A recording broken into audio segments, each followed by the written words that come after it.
welcome everyone. This is Jim Collins with another episode of Journey to the Pit. We have another great guest here tonight, and I had advertised it with along with the other guests that we had in this 10 series marathon, 10 interviews back to back to back. Something to help us deal with the stress of this quarantine of us being, boggled down and not being able to move. Give us something else to talk about, conversate about, and think about other than this coronavirus. So we got Claude coming on here, Claude Vaughn from Little Creek Farm, located in Alabama. We're going to have him come on the show in a second, and he's going to take us on his journey. A lot of y'all guys out there know him, and the ones that don't, I think you'll really enjoy this interview. Claude is going to get into a lot of the, techniques and methods that he used on his farm. A lot of y'all guys know him from the birds that he produced. Claude has also traveled, to other countries to compete. So we'll kind of also talk about that. So we're going to do a mic check just to make sure everybody, as soon as somebody tune in, y'all guys can just let me know if everything is good as far as on the audio and video. We'll go ahead and bring on Claude in, and then we'll get this interview started.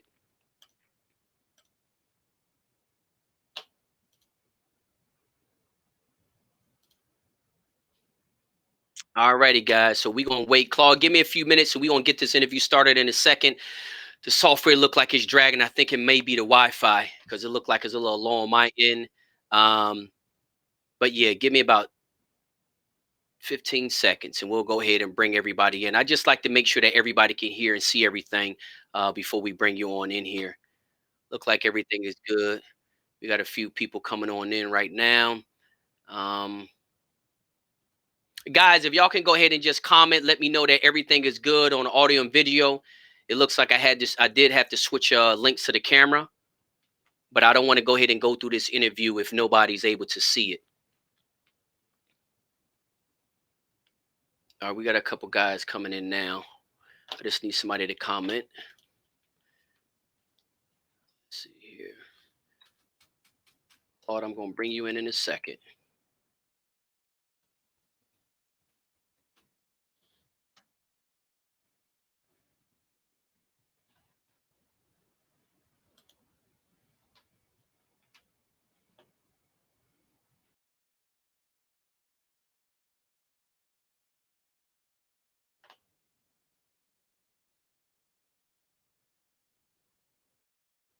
Alrighty. It looks like it's coming in. All right, Claude, I'm gonna go ahead and bring you on, man. It looks like the internet is kind of dragging. It's not allowing the comments to come in. But all y'all out there watching, we bring in Claude from Little Creek Farm down in Alabama. It's going to be another awesome episode tonight. A lot of y'all guys know Claude from the birds that he produced, but he's been in the sport a long time. Another young and up and comer. I ain't gonna say really up and coming because he's kind of already there. But I know he's still got a lot that he's willing to that he plan on producing. But let me go ahead and bring Claude in on the show, guys. And I know the comment section is kind of dragging. I haven't been able to see the comments yet, but we'll see. But we're not going to hold this interview up any longer. So let me go ahead and bring our special guest in tonight. 3, 2, 1. Claude, how you doing this evening, brother? I'm doing good, Jim. I lost you though. I got a black screen on my end. You got a black screen on your end, huh? Yeah, I can't see you. I can see my little box, but that's it. All right, you got it the phone straight up and down or sideways? Sideways, just like it was a while ago. I hadn't moved it. Okay, give me 2 seconds, brother. We're going to have to retry this all over again. Just hold tight.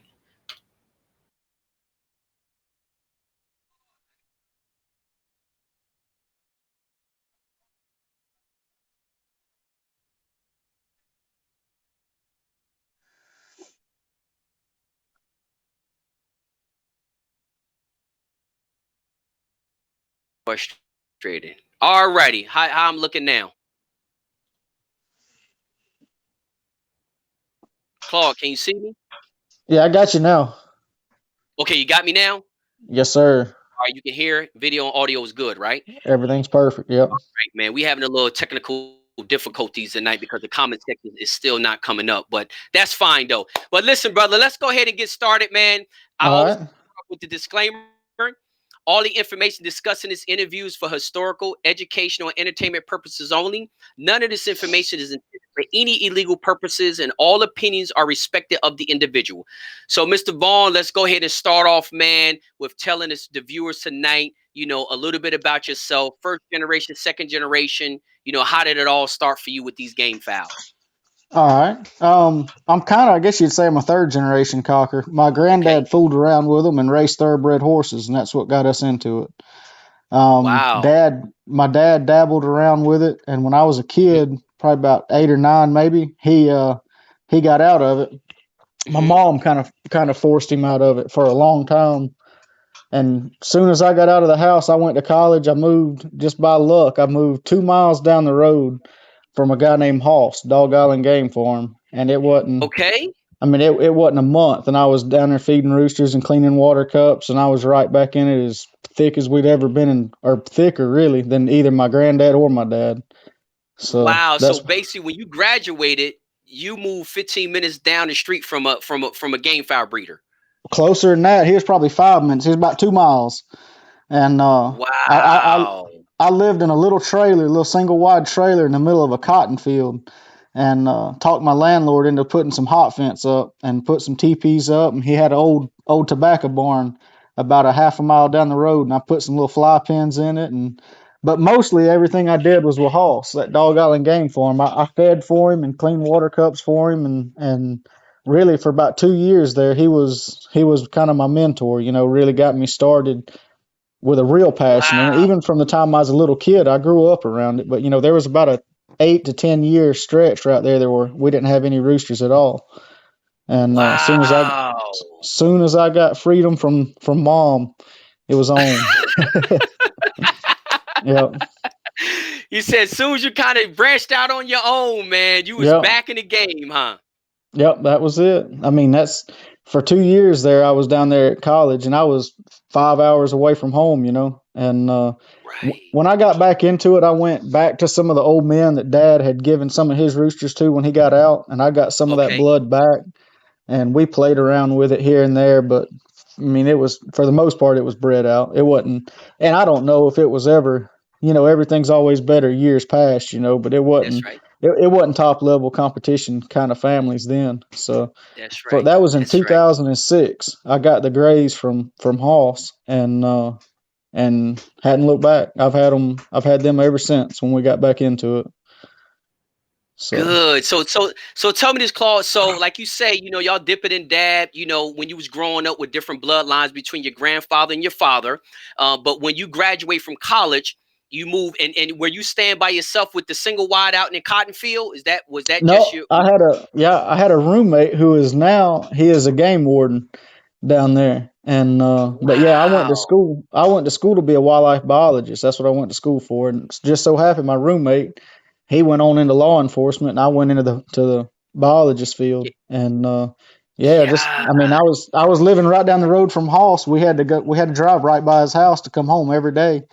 And man, it didn't take 2 3 weeks of that. I whipped it right in there one day when I saw him in the yard, introduced myself, and he right, actually give me a cock that they had fought, and which that was back in '06. It was legal in right, Louisiana then, and he had a right. gray cock, and I really don't know what that cock was. He was probably a gray hatch gray or something like Uh-huh. that, but he was yellow legged, and he'd been fought, and he was pretty hurt.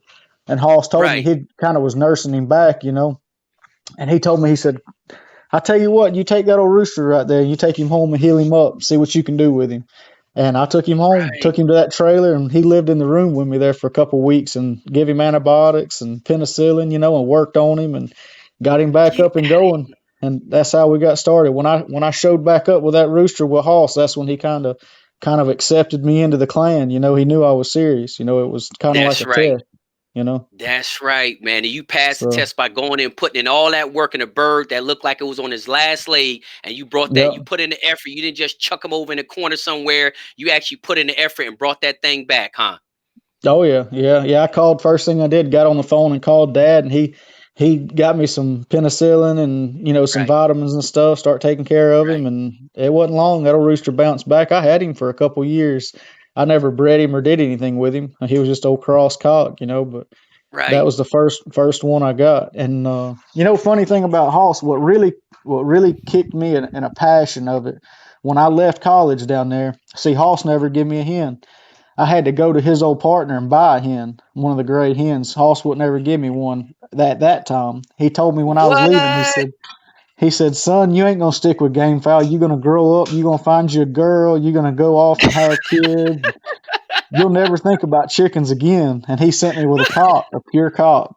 And I drove about 40 minutes to his old partner, who was pretty much out of chickens at the time. Right. And Right. he was a real cool old guy. Silver Dollar is who they call him. Frank Attaway's his name. He's an old black Uh-huh. man down there in South Georgia. And I had Uh-huh. to climb Uh-huh. up in the Uh-huh. top of a cedar tree and get that hen out for $50, little gray hen. And that was it. What? Yep. And then Wow. in years since, Hoss he's given me all kinds of stuff. I've went and picked up shows from him and everything else. But as far as at that time, like he's just a funny individual. You gotta prove yourself to him. You know what I mean? That's And right. Yeah, he and I one of them fought with old him for school 2 hard years. knocks, huh?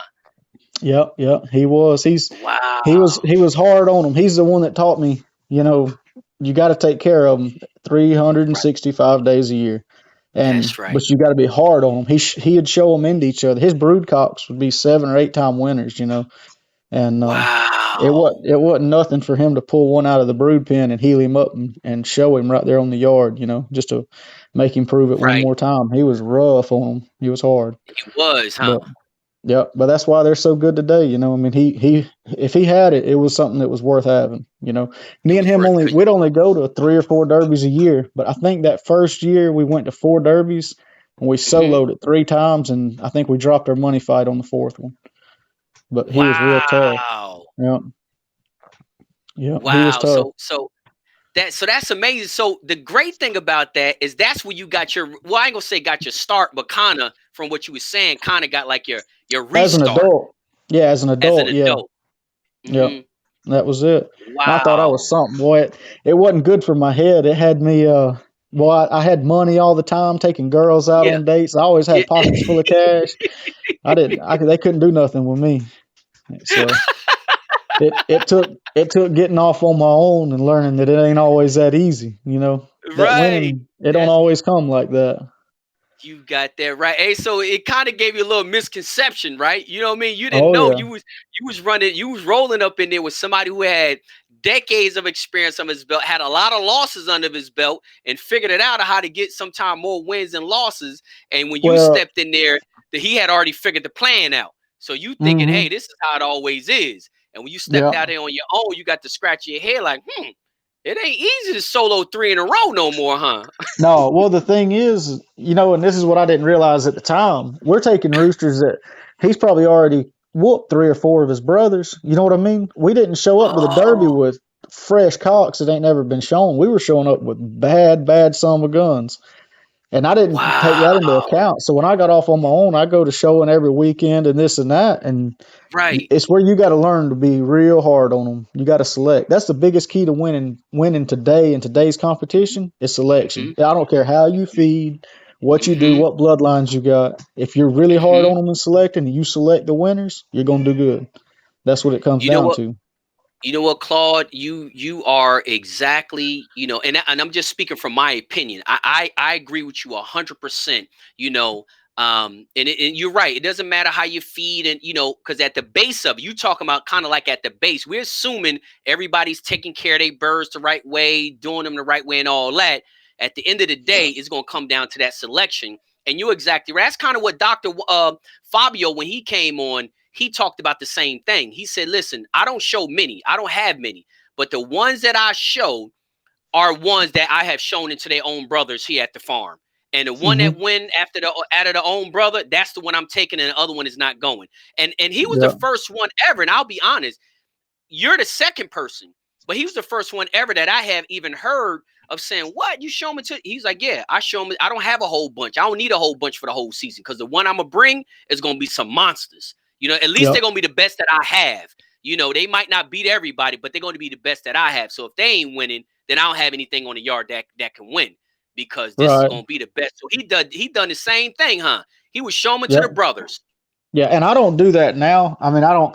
I don't necessarily subscribe to that, but now I am hard on them. I mean, me and DJ, my farmhand Dustin Renato, we were going through some yesterday, and one of them, we set him down. He turned back and looked at me, and I said, Hmm. "Well, picked him up." Didn't even, instantly picked him up, and we built him up again, set him down. He turned and looked at me again. I said, "Nope." Wound him up. That's Done it. deal. You Yep. you That's can't. it. I mean, and Yep. honestly, who taught me that was James Sylvester. Walking the yard with James Sylvester, if it has a bad day on his yard, it's a bad day because he don't keep junk. Period. And that's the truth. I mean, That's and amazing, man. James sells them for 1,500 a piece, and I've Right. seen him kill roosters that were decent roosters that he could have sold and Right. got good money for, but they don't have a bad day on his place. They don't get that And opportunity. that's right. And everybody out there watching, I don't know, Claude, if you can see the comments or not, but all y'all guys out there watching, really pay attention to what Claude is saying. Again, agree or disagree, still pay attention, take any information, because a lot of the techniques and tactics that he's talking about is something that the things that he was taught from the old timers. And guys, not only just the old timers, but they were successful, extremely successful, had very, very hard birds that we will all be, it will be a pleasure to have those birds on our yard. But just listen to the tactics, man, that he was taught growing up and coming into this sport, man. It does make a difference. Like I said, you're the second person, and now you're just telling me the people that kind of taught you that same thing, or you seen them exercise the same techniques that you're talking about. Yeah. Oh yeah. I mean, I've been lucky. You talk about coming up in this sport.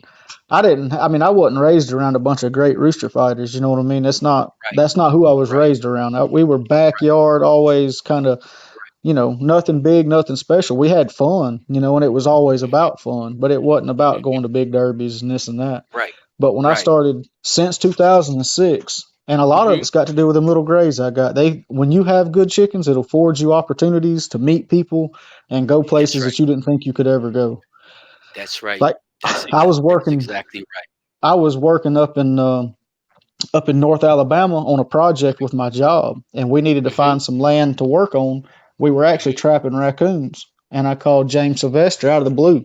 This was 5 or 6 years ago, Right, and I didn't really know him. I'd seen him around here and there, and right, didn't really know him. Almost intimidated, because he's James Sylvester. right, Well, right. I called him up and told him, "Look, I'm gonna be trapping raccoons. You might have some places you want me to try to get some out of." He said, "Oh yeah, come up here."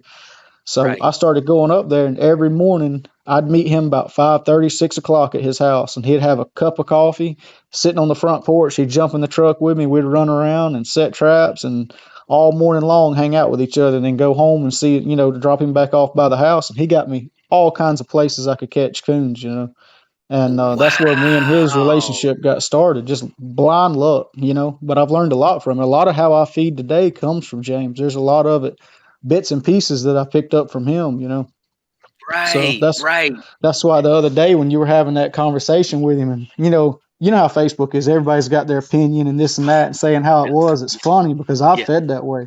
I know how that way is, and it's not what most people think. So Right, right. And see and like I say, all the viewers out there, like I say, listen to this information. But it is amazing how that all started. Trapping raccoons. You had to go up there for work to trap some raccoons. He happened to be in that area. Let me get this guy a call. Never really talked to him. Seen him out and about around gatherings and stuff like that.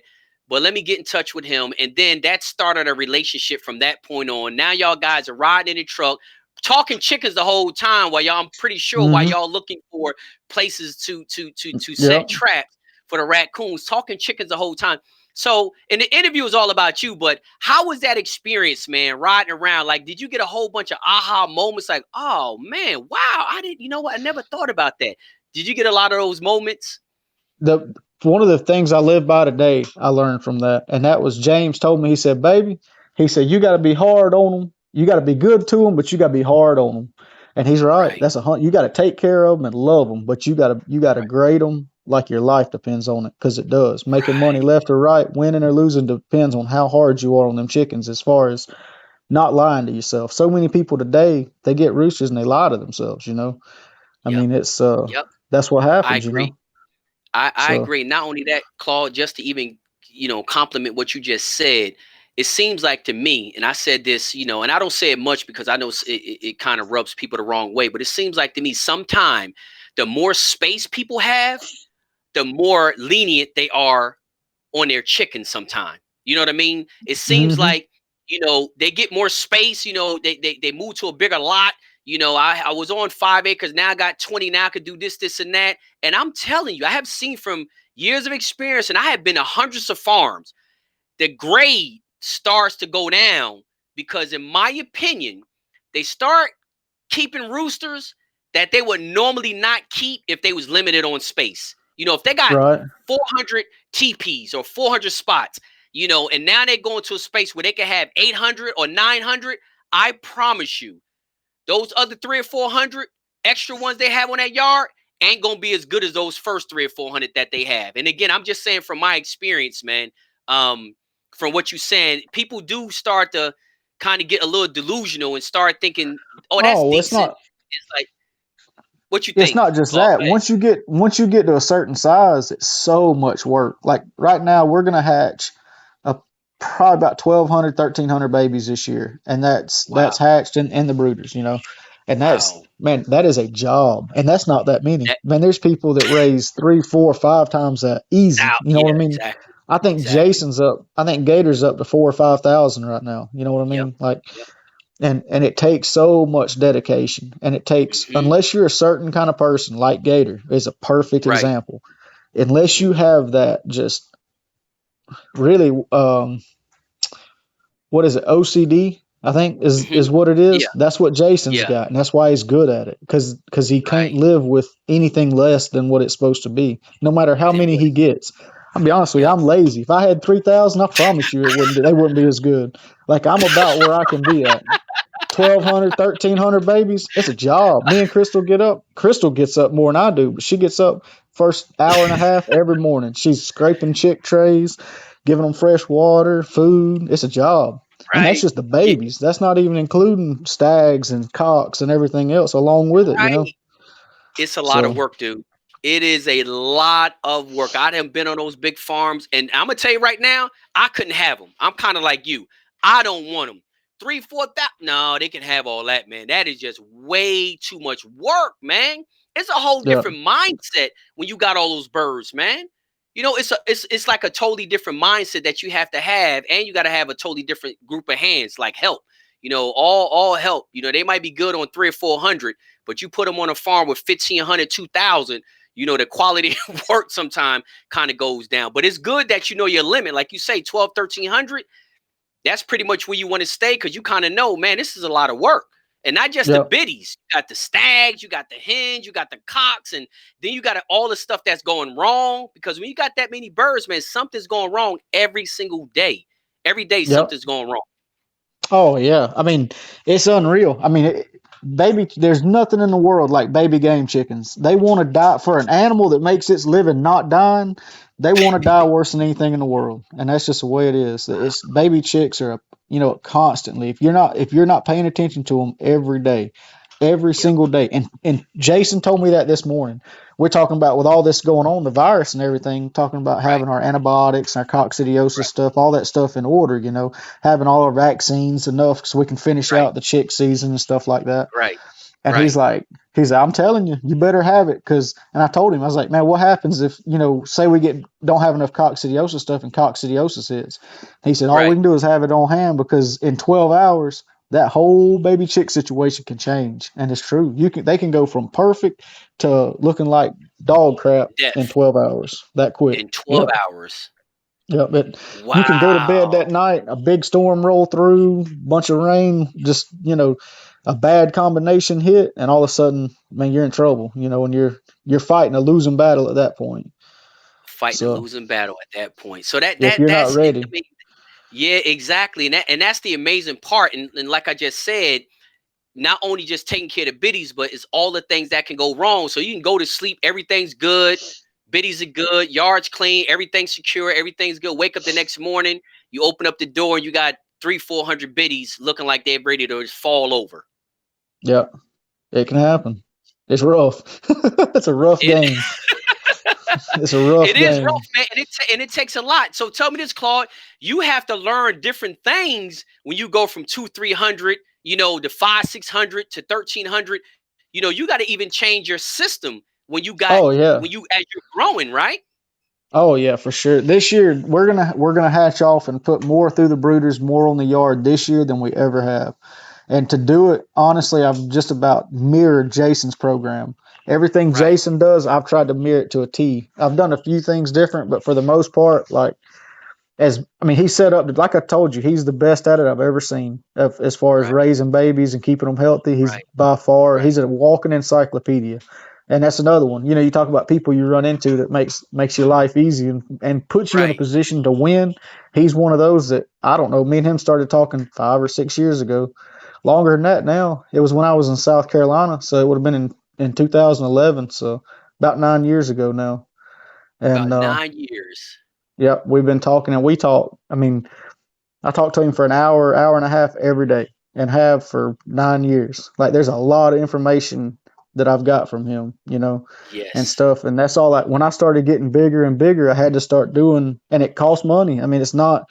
Right, If anybody wants to have a big farm where you can sell 100 or 200 stags and still keep 100 or 200 back for yourself, right, you're gonna have to put money into it. You can't do it and have a hodgepodge of this and that. You got to have right, things easy because for me right, especially, like I said, I don't like to work.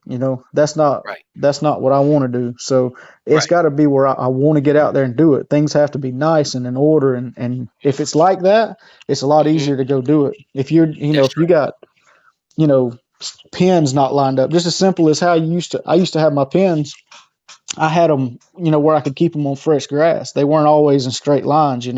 right. And I could always move them around, keep them on fresh grass. But when you got 100 of them like that, you can't just walk through and feed them. And you got 300 Right. of them like that, you sure can't just walk through and feed them. You'll miss a rooster here or there. It gets aggravating. It So gets now I've aggravating. gone to having all my pins lined up, putting sand in the pins so they stay dry, and it is what it is. That's why we feed an alfalfa pellet. You know. So Wow. So that's amazing, man. And Gator is beyond. Like I say, Gator opened a lot of doors for me. Gator has opened yeah, a lot of doors for me when a lot of people wouldn't even respond. I would send them a yeah, message, they wouldn't respond. But Gator didn't know me from a can of paint. I was in Puerto Rico. He knew I wasn't trying to buy any American game foul. And that dude would still answer my messages and everything, inviting me out to the barbecue. And yeah. I'm telling you, that dude he has opened a lot of doors for me, man. A Oh, lot. That dude is a good guy, man. A yeah, good guy. he's next level for sure. It's a Yeah, he different definitely next level on ethics, anything. integrity, all that stuff. Yeah. Anything I got a question about something, I'll call him, and even if he don't know, he'll be like, well, he'll give me an idea. You know what I mean? And even like, you know, last time, not too long ago, we won a six cop, and Hmm. like Jason was there. He got knocked out early, and then I'm like, he was over there gambling, having a good time. This and that. I was like, you gotta come hang out with me because you gotta you gotta coach my man along. You know what I mean? Like he sees stuff that other people just can't see. You know what I mean? That's right. And That's right. he's if you got anybody in your corner that you want in your corner, he's the one. Like he's a good one. He's a real good one. Yes, he is, So man. He's a good person. First and foremost, that dude's a good person, man. A good person. yep, And obviously, I don't have any American foul. His foul is beautiful.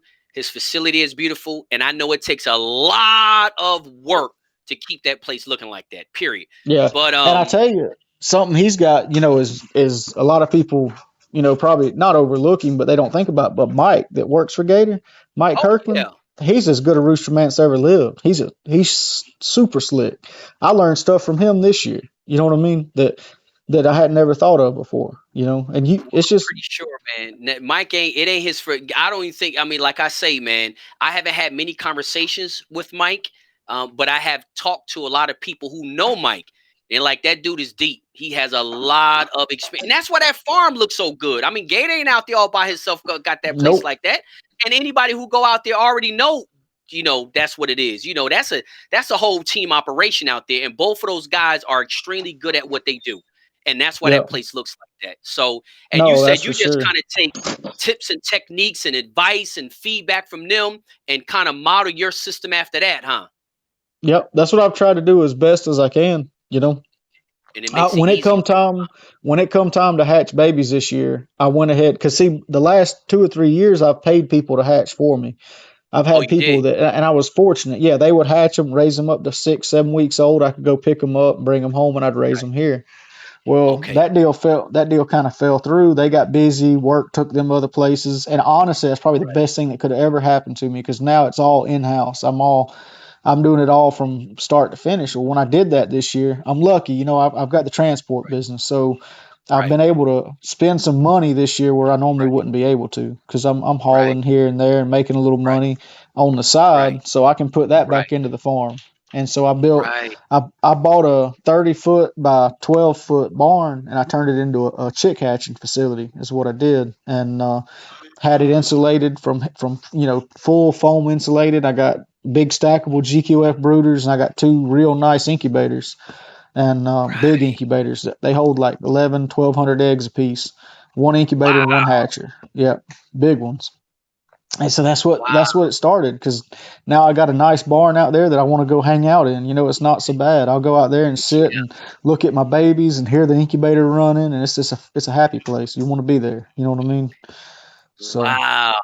So tell me this, Claude. So let's talk a little bit about your bloodlines that you have, and I know you said you got them from Halls, but did you just carry over what he gave you, or how did you create your own line or set your own lines that you? First of all, how many lines do you have? basically four or Okay. five. I've got the whites and I've got the Sid Taylors, but the most of what I make is the Kelsos and the Grays, and then I got my family of McLeans. And the Okay. McLeans I either keep them pure or I cross them with the blacks. And Okay. the whites I'll I'll cross with the Kelsos or keep them pure as well. But basically the Grays and the Kelsos, that's my two. I raise more, show more, make more of them than any. By Okay. 90% is going to be those two, either pure Kelsos, which I don't show pure. They're strictly for crossing, and the Hmm. grays, which I do show pure, and then the cross of the two. But the gray Kelsos So have been real good to me. they have, huh? So tell us. Well, I guess tell us a little history about the Grays. I mean, how long have you had them? You said since Uh, 2006, was 2006, and they come from Hoss down there at Dog Island. Brought it? Hmm. them, and I got the hen from Frank, and Hmm. so I had that pair is what I started with. We Hmm. started showing here and there and doing good, and as I started doing better and better, Hoss would send me a hen or pullets or stags, and it Right. just kind of as I proved myself, I was able to get more and more, and now I mean every year he'll holler at me and be like, "Hey, I got 15 or 20. Come pick them up." You know what I mean? And that's kind of Right. where we're at now. He doesn't raise very many. He never has raised a whole lot. I mean, he may pen 30, 40 stags a year. That's it. But by the time they Wow. get to cock, like I said, they're going to be good. Whatever. If he's got six roosters on the yard that are 2-year-old, 3-year-old cocks, you can bet your house on them. They're good roosters. And that's the So way they so are. that's the way they are. So tell us this. So tell us a little bit about your Kelsos. So the Kelsos I got in 2009, I believe. They Hmm. came from a guy originally come from a guy named Ray Ball, and Hmm. Ray his I met his daddy actually through a family friend. I met his daddy, and Okay. his dad told me, "Oh, you like game chickens? Well, you ought to meet my son. He lives this. I was down in South Georgia at the time. He said he lives Hmm. up in Kentucky, and he's got chickens and this and that. So okay, I'll holler at him. So Right. that following year, I actually moved up to the University of Georgia and finished my schooling out there. And they Okay. sent me just by blind luck. I had to do a summer internship, and I went up there to a WMA called Chuck Swan WMA up above Knoxville, Tennessee, Okay. and that was only about an hour and a half from Ray's house. So Okay. that all that summer, every Saturday, I'd go up there and see Ray, or Friday nights, I'd go up there and see Ray, and we'd go to the shows and this and that. And he had the Kelsos, and Ray is originally from Georgia, which is where I'm originally from.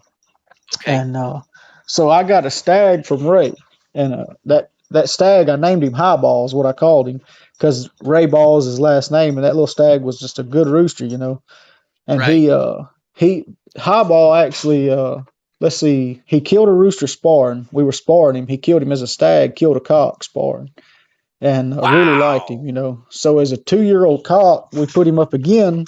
He killed another cock sparring through the keep, and we took him to the show, and he we got knocked out early. I think we lost our first or second one, something like that. Right. We got called Right. up into a guy that was going for his money fight, and Right.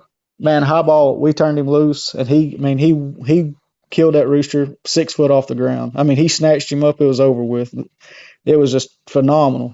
Awesome little rooster. Wow. So when I decided I liked him that much, I went back up to Ray's, and Ray didn't have a whole lot of them. He had them, which are the jumper out and outs, and he had the Robbie White Kelsos.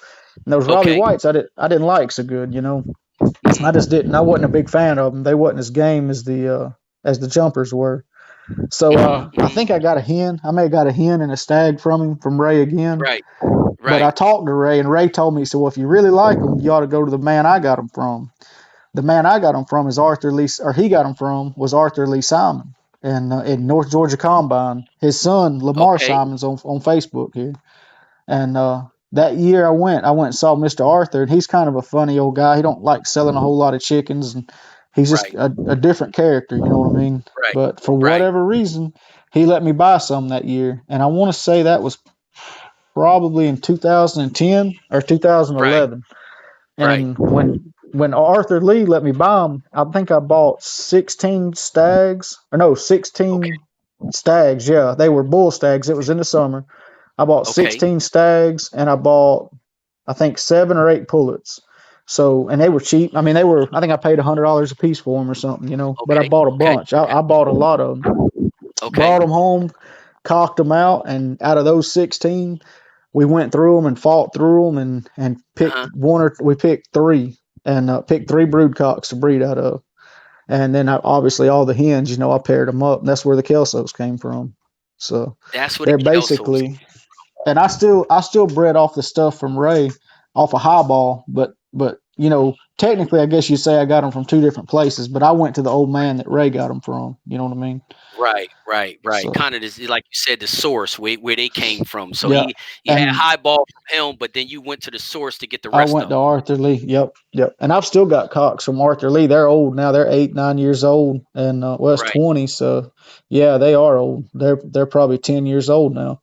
That are still from Wow. Arthur Lee. That I don't really breed them anymore, but I hate to kill them. That's right. They That's right. That's they getting on exactly up in right. age. But Wow. yeah, and Arthur Lee got them from Jumper. He bought them from Jumper in 1991, and he bought the cock out of the pit, I believe, for like $1,500 back then. A lot of money, but he saw Jumper fight Wow. him, and he bought him out of the pit, and then followed Jumper home and bought 2 hens to go with him, and that's where they started. That was in 1991, and he says he never put anything in them. I believe him. I got no reason not to. But so they're the Jumper out and outs, is what they are. Wow. So that's the whole basis of your Kelsos. That's it. And I've bred them with other Kelsos here and there, trying stuff out, but I've never put anything into them. They don't right. cut real good pure. I mean, just to be honest, Uh-huh. they're real powerful. They can fight like crazy, but they don't cut that great. They're real game chickens. I mean, they're bitter game. I mean, they're rugged, tough, give you everything they got kind of chickens. And take them and Right. cross them on the grays, and that's what does good Right. for me. That's what does So good. Wow, that is amazing, man. So, and then you said you got some SIDS on your yard also, huh? yep, yep, I sure do. Yeah, they come from Ray Christian. They was some that they went uh, they went to a friend of mine, Kenny Bishop, and he got them from Ray, and it was just kind of one of them trades that didn't work out too good. And Kenny didn't like them that well, and he just told me Right. come get them. He didn't like them, and Mhm. pure they're not much. They've gotten better, but crossing them is where it's at. Them roosters crossed on good hatch chickens are real good roosters, but pure they're not flashy or fancy or you Right. wouldn't want them pure really. I mean, You they're wouldn't not. want them pure. Every now and then you'll get one that's real nice, but for the most part, the pure ones are just like an old hatch chicken. That's what they kind of fight like. Right. So Right. most people So the think last, black chickens. They think fast and speed, and these ones yeah, they're not slow, but they're not that fast. But they cut good. But they're power chickens, and they'll get in front of a rooster a little bit too much. Pure, But you they cross them will, huh? on a good family of hatch, and they fight like Kelsos or something. They can get down. They can get down. Wow. So tell on the last one with the whites, man. What's the history on the whites? Oh, they come from Leslie Condra is who they come from. Hit Monkey Game Farm. He got out of chickens a while back. I think he's dabbling back in it now, and he was just getting out. And my McLean's actually come from Leslie. That's where they come from. And he's actually Les is the godfather to my three sons. So Wow. we've been close with him and his wife for years, and Right. he's just a super nice guy, good guy, and he is getting out. And I just ended up with a trio of them from him and bred them and did good with them. And I don't show many of them. I mean, Right. I don't raise a ton of them. They're just off colored chickens, and they're not. I like them, but they're not. They're not like my gray Kelsos. But when you Right. cross them, Right. they're rough. I mean, you cross them on the Kelsos, which is the way I do it. They put a lot of cut into them and good timing, real smart. They're probably Right. Jason likes my grays, but talking about Gator, my whites is the first chickens that Jason ever told me them are good roosters. Was my white chickens. He saw some of them show. He's like, I really like them son of a guns. And Jason's, Get out he's of hard to here. please. Yeah, yeah. That was it. So He said he liked yeah. them white ones, huh? Yeah, they are. They got good timing. They probably got better timing than anything on my place. Pure. They Right. got real good timing, and they're smart, pretty slick roosters. And that's what he likes so much about them. That is So awesome, man. I kind of want to just get to give the viewers some of the back history of the lines that you have, and I just want to just go a little bit more in depth. Like you have all 40 lines. Give the viewers some idea of the methods that you use to continue on with these families. Do you right, breed, inbreed, line breed, father to daughter, that type of stuff? Give yeah. us a little Well, what your beliefs are. so the way I do it, I mean, I'm not against breeding father daughter if you were in a situation where you needed to, or even breeding half brother and sister if you had to, but only once. I wouldn't double up on it too much. But I kind of like from Arthur Lee, I learned from him. He had those Kelsos, and that's why I bought so many. I got two sides of the same family. Arthur Lee had the in and ins and the out and outs, but they were all out and Okay. out Kelsos. But he Right. marked one family in and in, he marked the other side out and out. Well, he would Okay. breed those two families separate, and then like every 4 or 5 years, he'd cross them back together, and then breed back to the out and outs or back to the in and ins. And I Okay. learned that from him. And then a lot of people on here is going to know Ray Christian with the Sid Taylors. He had four lines Right. of Sids. So he had Hmm. four lines he kept separate, and then he'd breed them back and forth to keep them fresh. And that's the way I do it. And even Gator, he's got the light side and the dark side blue face. Keep Right. them separate and then cross them back and forth as you need. So you're keeping it in the family, but you're keeping it fresh. You know what I mean? That's right. And That's right. that's So you that's the make way I like a do little it. distant line breeding. You breed them down. You breed them down a tree separately like this, and then you do a distant line breeding and intertwine them Exactly. back Yep. up because it's kind of Fresh like them. freshen them back up. And since you're coming down two separate lines, they have their own characteristics. They still got the same genetic background, basically, but they got their own. They still develop their own different characteristics, and then you just intertwine them later on down the road, freshen them back up, and then start it back over again. So you take some Yep. offspring out of that, breed it back to the left, take some offspring out of the same breed it back to the right, and it's going down another 4 or 5 more years and do it all over again, huh? Yep. Yep. That's it. And another thing I do, which is it kind of made me smile because James kind of said the same thing. As long as they're producing, he'll keep breeding them. And I do Right, that. I'll breed old cocks because you can change things to the good or the bad real fast if you keep breeding stags every year. So if you're always breeding a stag, you right, know, it's like driving a Ferrari. If you keep breeding that same old brood cotton, you can steer them slowly. But if you're driving a Ferrari and breeding stags every year, man, you can get off in the right, ditch quick. You know what I mean? And that's what right. I think a lot of people go to breeding the youngsters too quick. Here's the way I pick my brood cocks. Okay. I breed pure. Like I've got a Kelso in the brood pen now. He's a 2 year old. I showed him Hmm. 3 times before he was a year old. I mean, they got to prove themselves first before I breed them. Not always, but I like for them to. Okay. Okay. Then they go to the make cross pens, so I make crosses with them, and then I'll Okay. judge his offspring as crosses. And if the crosses are good, as off of him as a 2 year old cock, I'll take him and then I'll start breeding him. If he's a real good producer, I guess what I'm saying as a 2 year old to make crosses with, then I'll Right. contemplate putting him back into the family pure. You know what I mean? Got you. But Got you. So so I'm not putting roosters, I'm not putting individuals back into the family that I don't know about. I'm putting things back into the family that I say, okay, first off, he won, he's a good one, and right, then second right, off, he's also a producer. He's shown to right, produce good stags. So why right. would you not want to put him back in the family? You know what I mean? Right. So, So basically, uh, you just keep reusing the one since you go through your selection process and he passed a point. You like for them to perform. You know, you like to see him perform, but if not, sometimes it doesn't.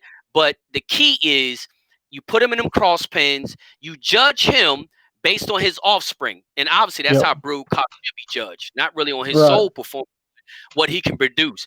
And yep, instead of you taking stags out of what he produced, you're like, why do that? I'ma just keep on using the brood cock that produced these stags. That's basically your yep. method, right? And put him back into the family pure. Yep, that's the way I do it. Like I've got two broodcocks out there. They were 4 year old this year, and I Okay, honestly I made crosses with them 1 year longer than I planned to, just because man, their sons they're really good roosters.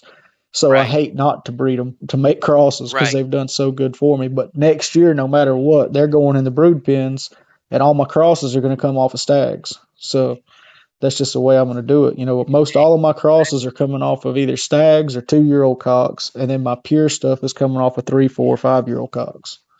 You know, stuff Okay, that's already been and bred. stuff, right, stuff that's been bred, and the stags that you're going to be breeding when you put the old school guys in a brood pen, the stag that you're going to be breeding is off of what you about to set to the Mhm. side, correct?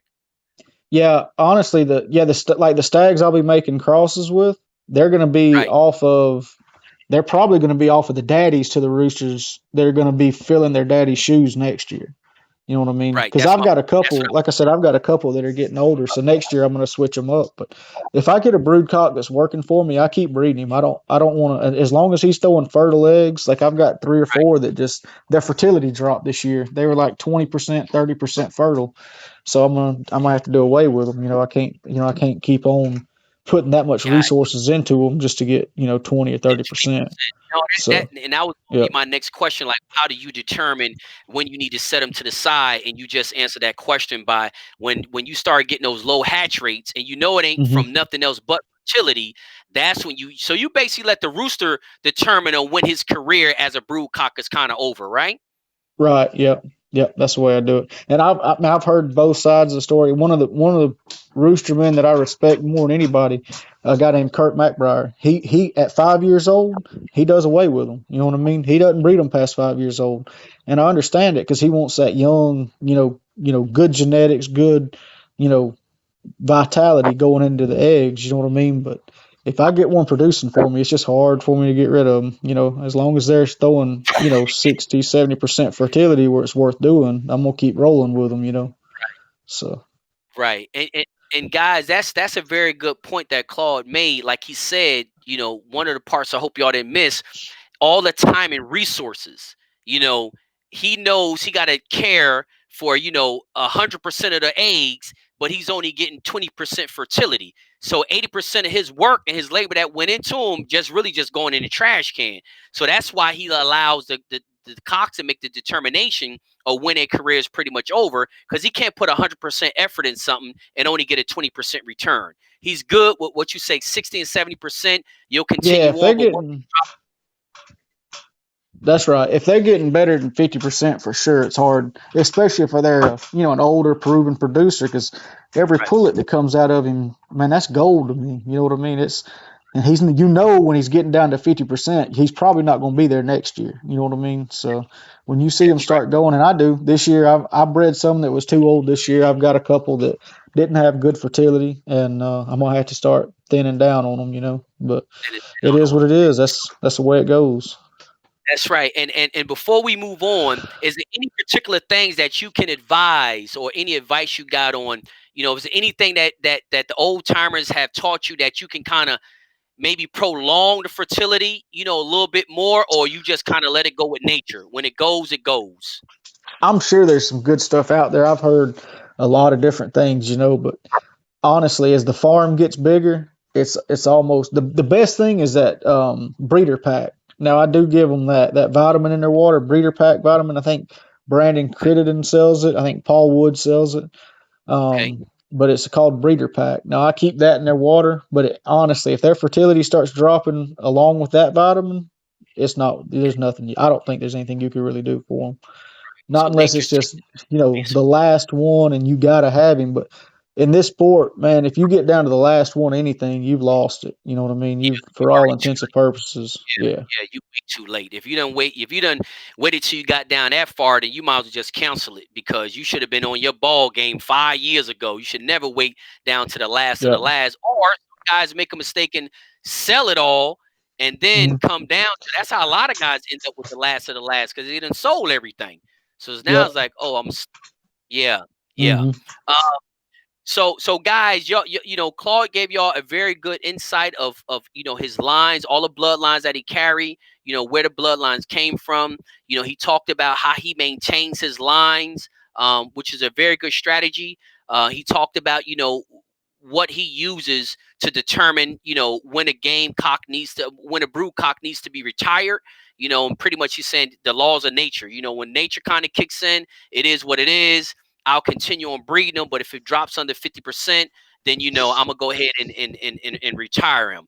But in the meantime, Claude talked about he start to produce or start to use stags off of those cocks that he's retiring. So he put those stags in place of where their father was. So that just lets you know he's planning way ahead, making sure he always retained enough of the blood from the stags from the brood cock that he has, so he don't get in that situation where you got the last of the last. Anything you want to add, Claude? right. No, that's it. That's it. I mean, that's pretty much it. That's the way I So do it. and that's what we want to hear because the great thing about the interviews is everybody I bring on, everybody does something different. Y'all guys are all good at what y'all do, big, small, and medium-sized farms, but y'all always do something different. Dude, I'm telling you, I hear very redundant stuff on this show. You don't hear even y'all use the same medicine, y'all use it different ways. Only thing's the same is the vaccinations for the ones who use the vaccinations, but and for the ones that don't. But other than that, everything Yeah. else is kind of y'all different wormers at different times, and all that different types of stuff. So, And guys, like that's I a said, that's a good segue, Jim. If you don't mind me butting in on the vaccinations, if you mentioned earlier about me, I was only like 5 weeks, a little over a month. I was in the Philippines, and we were fighting roosters over there. That was 5 or 6 years ago, mhm, and I've been down to Mexico several times, fighting right, roosters down there. right, People that and I was one long years ago. I didn't worry about vaccinations. I right, thought roosters were healthier if they had to survive on their own.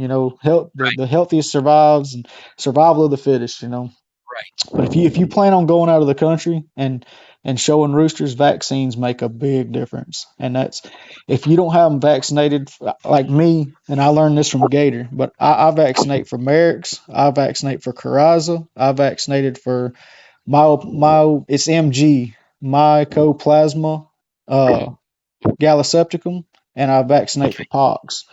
And if you don't vaccinate for those four, when you start traveling out of the country and subjecting those birds to other diseases and this and that, you're really walking a fine line. So you right, can get upside down quick, real quick. right, So and then you can get some very dissatisfied customers also too if you oh yeah, shipping if you're birds selling, and they like exactly. I just got this thing and it already died. And, so you can, like you say, you can get really upside down and kind of destroy your reputation. But Mhm. so you're basically saying, even if you don't believe in vaccinations, you know, depending on what your goal is, you might just have to do it, period. Right. Well, you may not need that. You may can get by without vaccines at your little home turf and on your property where you don't have visitors coming and your birds aren't being subjected to all that other stuff. But when you start traveling and going and doing, there's nothing worse. One time I sent a guy down to Mexico to feed a show of roosters. Got down there and I was sending him for a month. And he got down there, and the birds were sick. There wasn't nothing we could do about it. I mean, he had a month paid vacation because the birds were sick, and it's just because they weren't vaccinated. You know what I mean? So it is what it is. You take a lot of losses like that, and it don't take you Right, long to decide you might need to look into that vaccination thing. And I was one. I'm telling you, I used to be. right, I used to think you didn't need it. Didn't it was. a waste of money and this and that, but I was wrong. So it makes a big Well, difference. well, it does make a big difference, but extremely valuable that you coming on here and saying at one time you didn't believe in vaccinations, but then as you start to look at the direction that you was going, you realize that you know what, I have to use vaccinations, even though I'm not really into it, but I have to do it because of the situation that I'm running into, and I think that's something that all of us need to keep in mind. With that, if it ain't broke, don't fix it. Claude didn't have that mindset. If he thought if it ain't broke, don't fix it. Well, he had to fix it because at the end of the day, when those birds start going to different places, you got to understand they're going to be subjected to a lot of different things. And I think that's probably one of the most important things is understanding what direction you're trying to go and what you need to do to be successful in that direction. Because Claude had birds down in Mexico, got all sick because he wasn't vaccinated. And it might have been not vaccinated, it might have been okay in Alabama. But once you send them things across the border, send them to another country, send them to another environment, then that's when you're going to really see the importance of vaccinations. Right.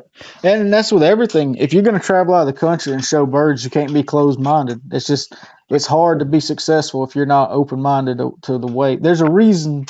Like last time I was down in Mexico, there was an older gentleman. He come in, had his roosters in cardboard boxes, and pulled every one of them out before the show, and took just a handful of corn, whole corn, and threw it on the ground. You know what I mean?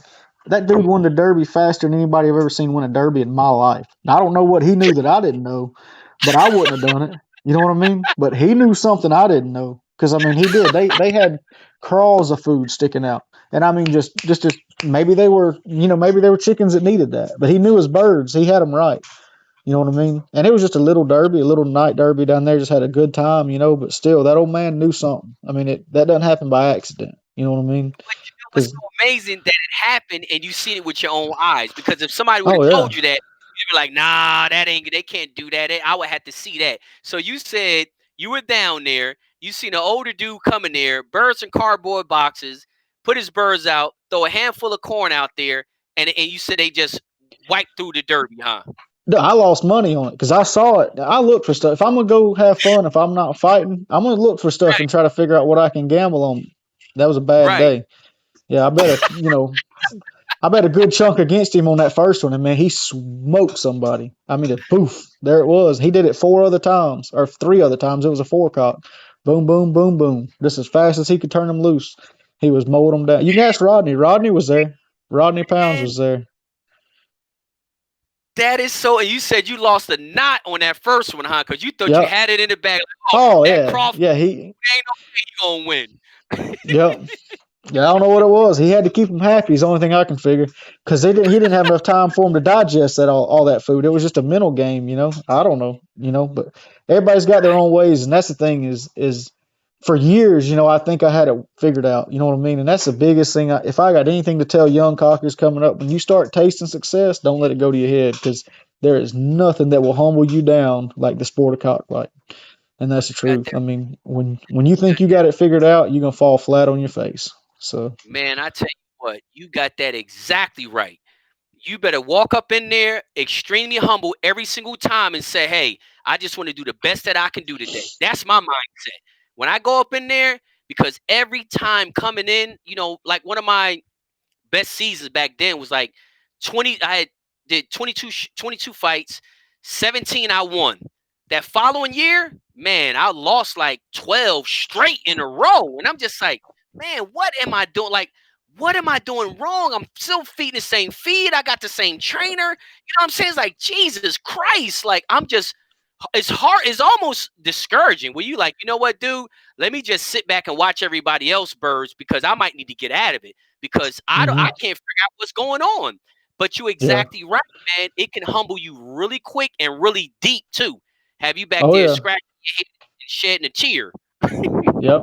Yep. That's it. I mean, and no matter where you go, you can pick something up from somebody. And that's the That's thing. right. Like going to the Philippines, and I was lucky there. I got to meet some big timers over there. And how they feed. Victor Sierra was one, and how he Right. feeds and what he does, and the biggest thing that I've learned about him is having good people behind you, because he's got a crew. You know what I mean? And That's what it takes in this sport. If you want to win big and on the top level, first tier competition, you got to have a Mhm. good team. It's no one person can do it all. It's just a simple fact of it. That's right. That's exactly right. No, I agree with you 100%, and that's one of the things that make it extremely tough.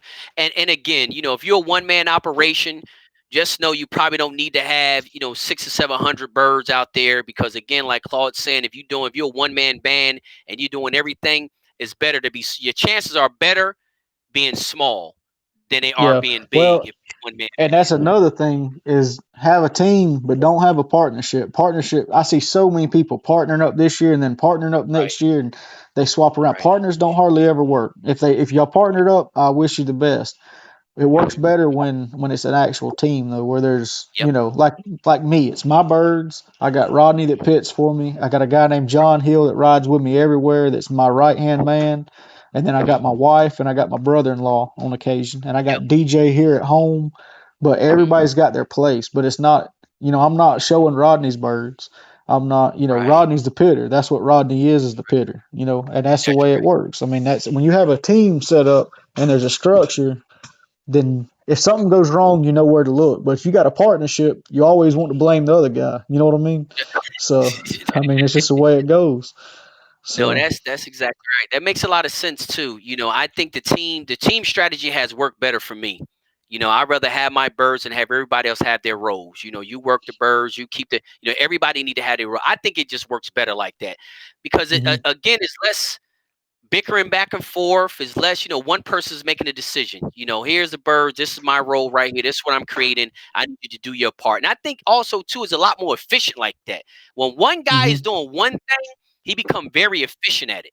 When a pitter hmm is only doing the pitting, he become very efficient at the pitting. When a feeder, is doing the feeding, or the breeder is doing the breeder, it's kind of like a football thing. The quarterback ain't trying to run a ball every time and all that kind of stuff. Everybody's standing in a lane. And to me, has worked best for me like that. The partnership is a yep, little difficult, but like you say, yeah, they have partnerships out there that work, and I can yep. wish to continue up.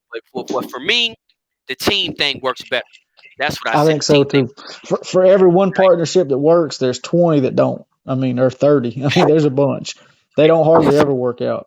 And that's just yeah. human nature. It's Yep. sad that it's that way, but it just is. So you got to work with what you got. You got to work with you, and it seemed like sometimes one of the biggest things is one getting more credit than the other. It seemed like that's always the start of it falling apart. If one is getting more questions or more recognition than one, then it seems like it just all falls apart. So Oh yeah, anyway, but yeah. so Claude, since we talked about the bloodlines, and I want to talk about a little later in the interview too about your experience in Mexico and the Philippines. But let's talk a little bit about your chicks. You obviously use incubators. Can you hmm just run us through like the first 30 days before we move on to the next topic, or what you do with your chicks like the first 30 days? Oh, see, that'd be you need to be talking to Crystal. She's the one that's the mama hen around here. That's right. But I I can forgot all. tell I can run you through it.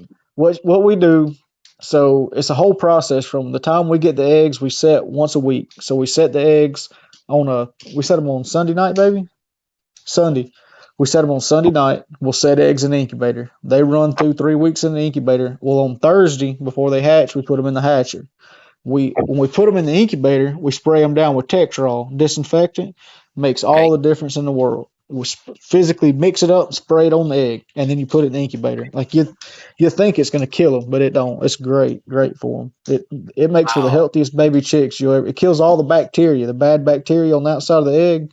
So the Right. whole time it's in that incubator, that bacteria is not soaking into that egg. It's dead. It's not there to cause a problem. And Wow. That's because that's all the incubator is that warm, humid environment. I mean, that's just right. that's A just breeding a, ground. a petri Yeah. a petri dish. You know what I mean? So Exactly. we keep it sprayed down and keep it clean, and Hmm. then we move them over into the hatcher. I use the hatching trays from Gator, which are state of the art. They're the best thing in the world. They make the eggs when they hatch. They got tons of room to move around. The baby chicks do, and it Hmm. just works out great. So we put them in the hatching tray. Then we vaccinate them. When we take them out Monday night, we'll take them out of the hatchers and we'll mark them and vaccinate them for Merrick's and put them in the GQF brooders. And Okay. they get LS50 for the first 5 days in the Okay. water. All right. Okay. So about and we put them when we put them in the brooders, we use that GQF sells some brooder paper. It's got some kind of chemical on it that keeps down protozoans and stuff.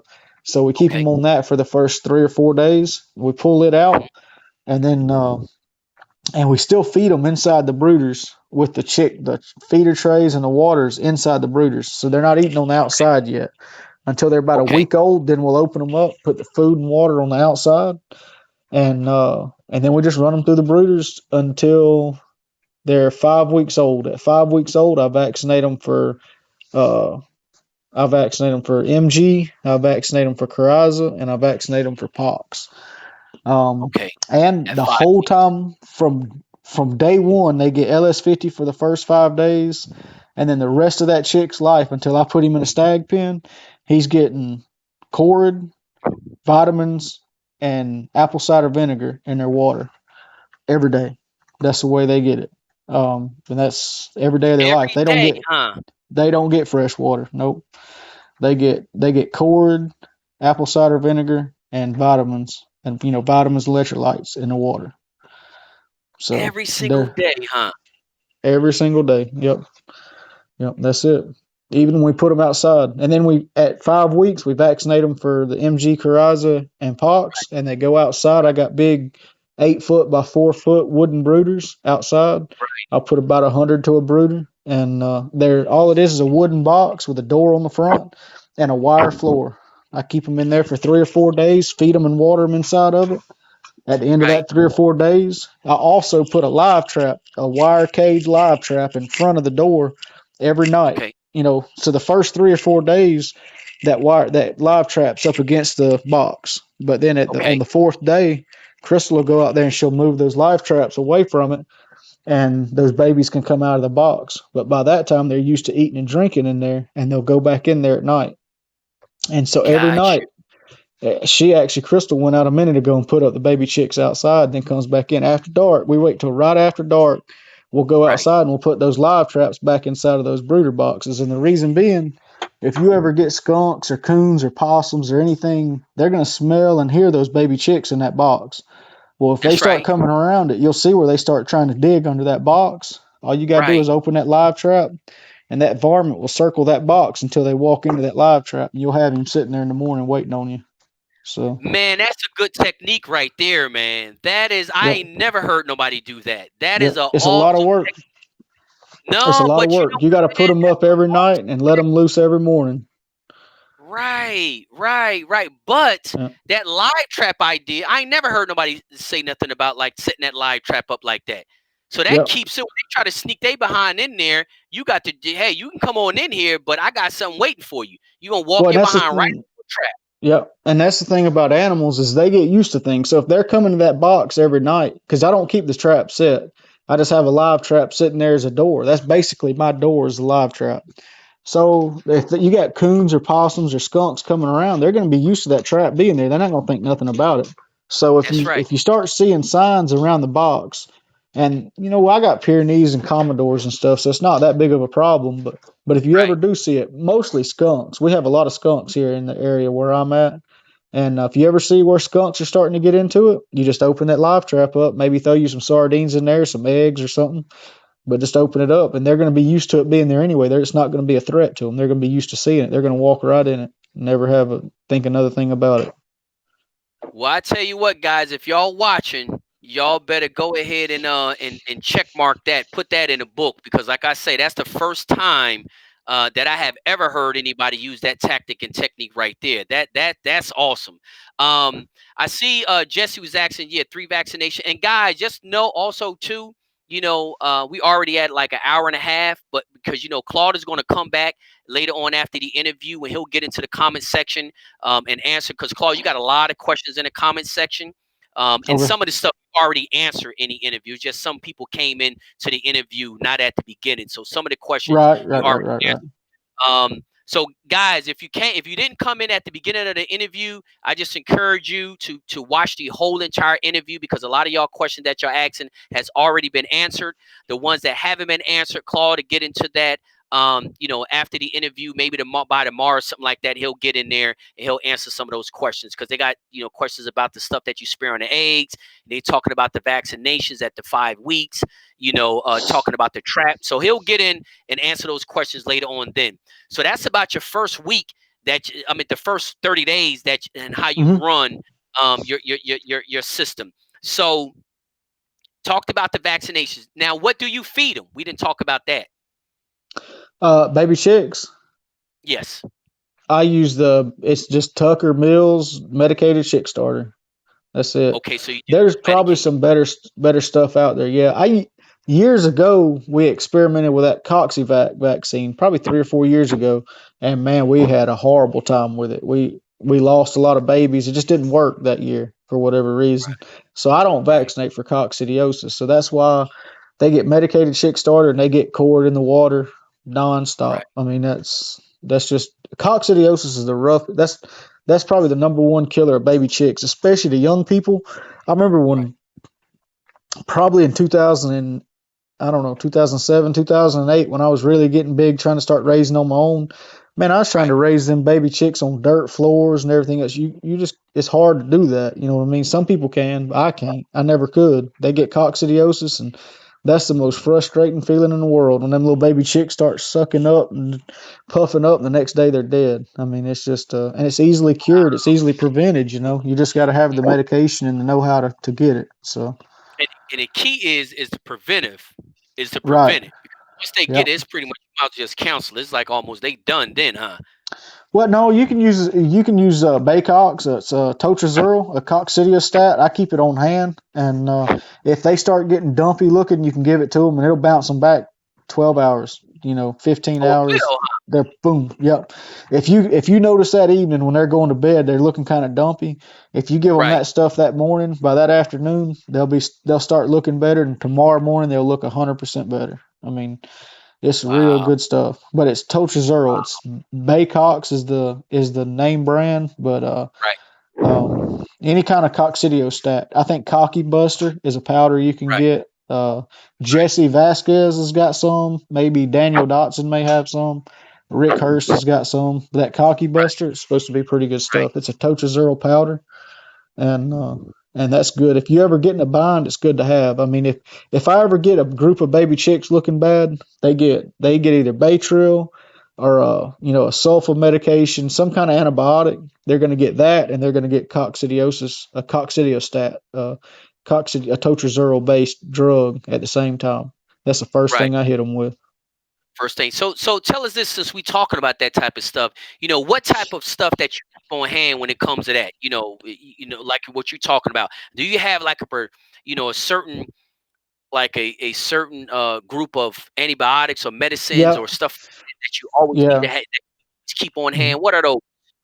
Baytril, back when Gym Labs was going strong, I had a lot of their products, Phosphotrim and stuff like that. But I don't think they're in business anymore. I don't think you can get it. But some Right. phospho antibiotics and some sulfa drugs. Right. Um, Baytril is a great one to have on hand. Baytril works for me. I was actually talking to Gator about that today. He's been raising long enough where he's at. He doesn't feel like Baytril's working as good anymore, but he runs Okay. a lot more chicks through in a year, so he may have something on his yard that's it's a little bit immune to Baytril. So it may not work for everybody. You know what I mean? You got to have a kind of a broad spectrum of antibiotics to hit them with.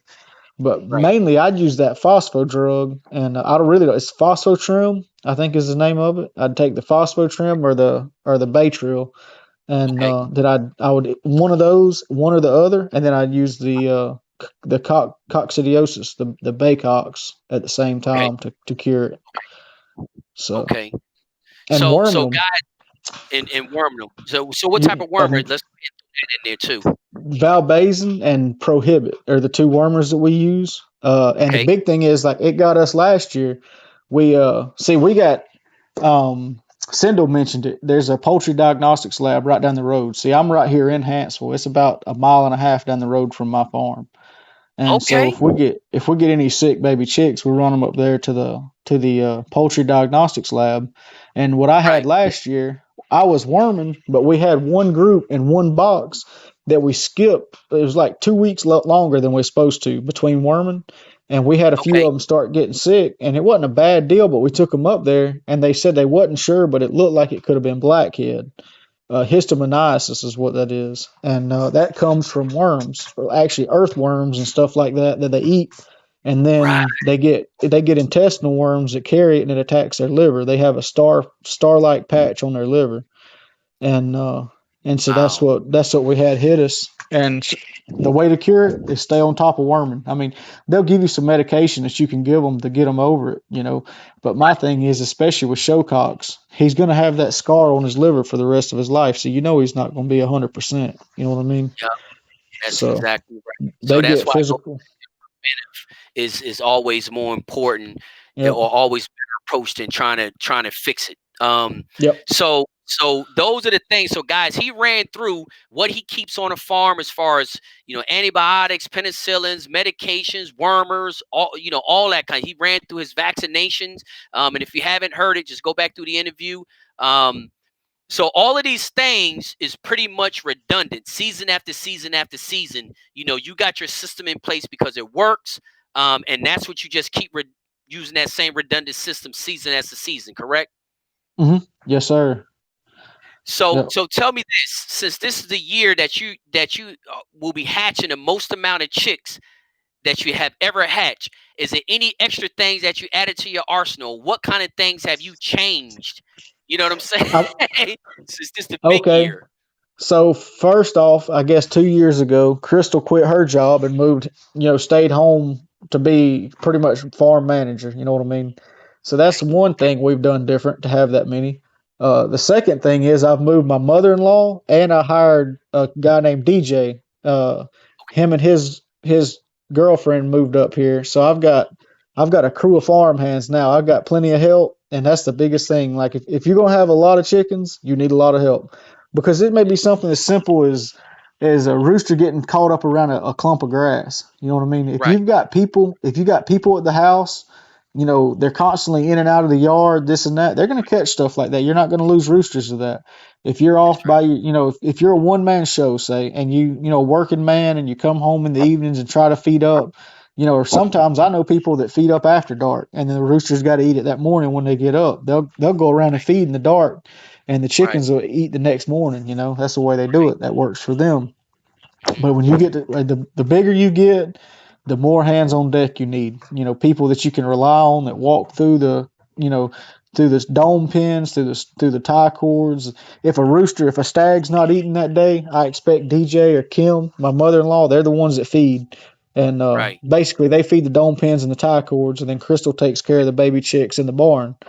So Okay. if there's a stag in a dome pen not eating, I expect DJ or Kim to pick up on it and come get me. You know what I mean? Or bring it up to the house, or we, get Right. down to the bottom of what's going on. Because That's if you right. don't have, if you don't have that, and you're just flying through, and if you don't, I don't know how people do it. They don't get to see them in the daylight. You're gonna have sick roosters that are gonna be bad sick before you ever really catch it. You know what I mean? So Okay. it's Yeah, tough. that is a huge challenge. That's definitely a huge challenge. That's definitely a huge challenge. So, guys, one last thing, and I see a question in here also too about probiotics and electrolytes. You kind of said that's something. Well, you didn't say about the probiotics, but the electrolytes No. is something that they get in their water all. Right. Yeah, the stags and all, they get the electrolytes all the time. I've got some probiotics here that came from a good friend of mine, Bradley Gatlin, and I've used them hit and miss, but honestly Mhm. I didn't ever stay on top of getting it on a real good regimen like I did everything else, and they seem to do fine. It couldn't hurt. I mean, there's no way probiotics is going to hurt a thing. I don't necessarily keep them stocked up on it. I probably should, but I don't. So, Got you. Got you. So, Claude, let's move on to this. So, we talked about the baby chicks, his 30-day regimen that he used, talked about what goes in their water, what kind of feed he feeds. He talked about, when he vaccinate, what he vaccinate for. He also talked about why he vaccinate. So, right now, another great thing is when he said about those brooders, how he set that trap in there. I think that's an extremely great idea. So, we talked about that also, too. So is there any particular thing? So we moving on now. So is there any particular thing that you do to them before you just let them go ahead out and start free ranging them? Do give them another shot or anything, or give them anything? Do you do anything particular before you just let them start going out there to free range? No, once we move them, I mean, we vaccinate them all the day we put them out, but then they get 3 days in the box before we actually turn them loose and let them free range. But no, I mean, we don't. We keep them running on that cord and electrolytes and apple cider vinegar. Um, Okay, but as far as getting anything special, no, we don't. We don't do much, other than we make sure the grass is mowed real good. That's one thing. If you're turning loose small babies into a field that's got ankle high or knee high grass, and it gets wet that morning, all those babies are going to get soaked with that wet grass, and right. it's gonna draw them down. It's gonna hurt them. It's gonna make them droopy looking. It's gonna make them not feel good. So we That's make right. sure the grass is mowed real short. Like I'll mow real right there around the box. Right. We'll put them out and then we'll block them off, and then I'll take the lawnmower and around that box. It'll be short before we turn them loose. Just because I Got don't want those babies walking through grass with dew on it in the mornings. You know what I mean? right. So Right. it Right. That's a just very little things that give them a head start. Because a baby right. chick, a quail-sized baby chick that gets soaking wet in the grass, Mhm. they look rough. I don't, they don't look good. Good So at all. So tell me this, Claude, before we move on. What is the three things that you putting in the water? One of the things I want to ask you, why you put the apple cider vinegar in there every day? Well, we use the crystals over there. She's making sure I say it. Apple cider vinegar with the mothers. We don't just use regular apple cider vinegar, and that's probably probiotics too. Really, but Right. it's good for their gut health. The apple cider vinegar is good for me and you. Right. Take a spoonful of apple cider vinegar. It's good to detox your body. It's good to keep all your balances in check. And that's Got just it's good for their gut health. I you. think Got you. anyway. So. Right. And you said you give that to them all the way up until they stags, huh? Yep, they get that all the way up until I start pinning them up. Then they go on fresh water. I mean, I don't keep that up. It wouldn't hurt if you do. I know people that do, but I water out of a water hose once I get them to stag age, and they just get fresh, clean water. But until that stag 6, 7 months old, he's never gonna get fresh water at my place unless he drinks it out of a mud puddle. Because they're gonna have that cord and vitamins, electrolytes, and apple cider vinegar every day. So. Got you. Got you. So, guys, that's the answer right there. So, obviously, you start pinning them up. Obviously, when they can't run loose any longer. Let's talk about your setup. You said you use TPs, also the pins. So, what sizes say your pins when your stag pins? They're the Mexican, the 39-inch by 39-inch Mexican pins, and yeah, Okay. we're actually working on them now. I had about close to 200 dome pins that were 4 foot by 4 foot. They were dome pins, but they were 4 by 4 by 4, and Right. we're getting rid of them, and we're gonna pretty. There's all we got quite a few, several hundred, 3 or 400 Right. Mexican meter pins is what they are, 39-inch by 39-inch pins. So Got you. that's what our stag pins are going to be in.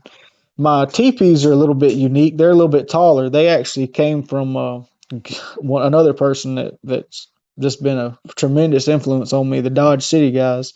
They fought under Mhm. Dodge City. I'm not going to say their name. They're Right. both Right. Right. prominent. They're both Right. prominent men in the community around here, and they don't like to be talked about or anything like that. But they fought under Dodge City. A lot of people know them, and they won 2 world championships and a whole host of derbies back in the day. And Mhm.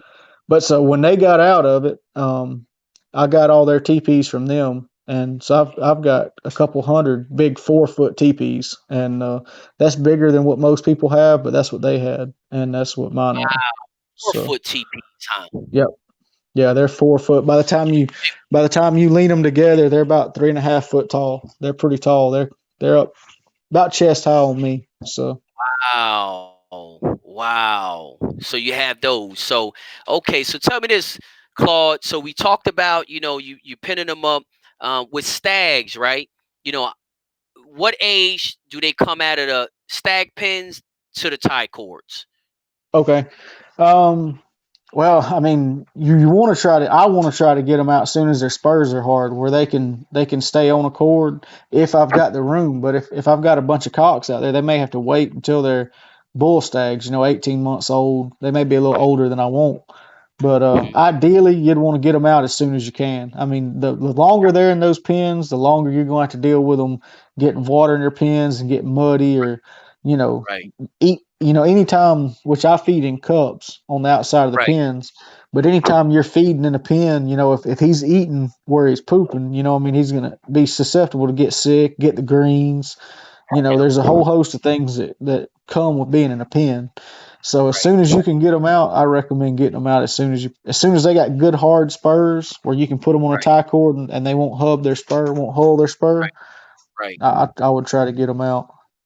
Get them on out of there. So Yep. tell me this, when you do get them over to the tie cords, I like to talk about what length of the tie cords that you use, and do you ever rotate the legs with the tie cords? I don't rotate the legs just 'cause I got too many. It probably doesn't hurt. I like to keep a tie cord on the right leg. It's the way I was taught. It's the way I've always been. Always keep the tie cord on the right leg. Okay. Um, what I do now when I pull the stags out of the stag pins, so when I put him on the cord for the first time, I worm him, I delouse him, and if I can, I like to go ahead and trim him and put him on a tie cord. Or I may put him on a tie cord, and I do it at night, a lot of times. Or I may give him a couple weeks on the tie cords, and then I'll come through and trim them. But pretty soon after them going on a cord, if I can, I like to go ahead and trim them and try to, just let them look like roosters. They grow up. Right, I got you. So, like you say, when you eventually get them over to the tie cords, if you can, you like to trim them, delouse and worm them, all that kind of stuff. So that's kind of like your Yep. regiment when it comes to the stag pin to the tie cord. Um, but the only thing that may change is the fact that when you will trim them, sometimes you can trim them right then, or sometimes you have to give them a little Yeah. time on the tie before you Yeah, can trim and it's not bad. See, what I like to do, I trim by myself, so I like to trim at night. If they're 'em. Okay, already going up, if they're going up and going on their perch, see, it's kind of funny. It's how I do it. I'm not saying it's right, but the way I do it is when he goes on a tie cord, if he's got his comb on him, I hadn't wormed him yet.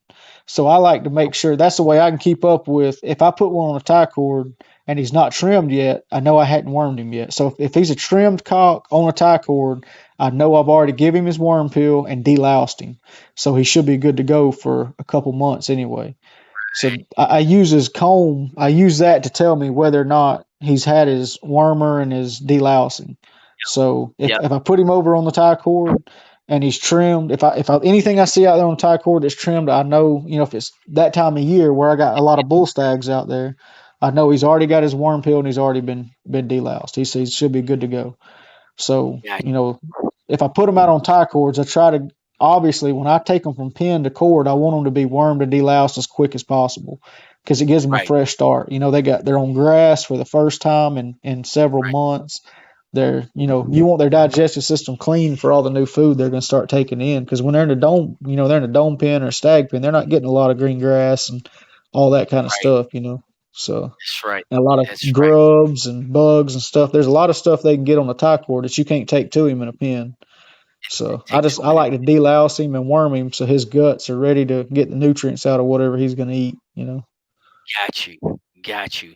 So Claude, let's talk about the feed, and I know you said earlier that you talked about, the alfalfa pellets and stuff like that. But let's talk about the feed. Is the feed that's being fed to the stags different than what's being fed to what's on the tie cord, or is all the same?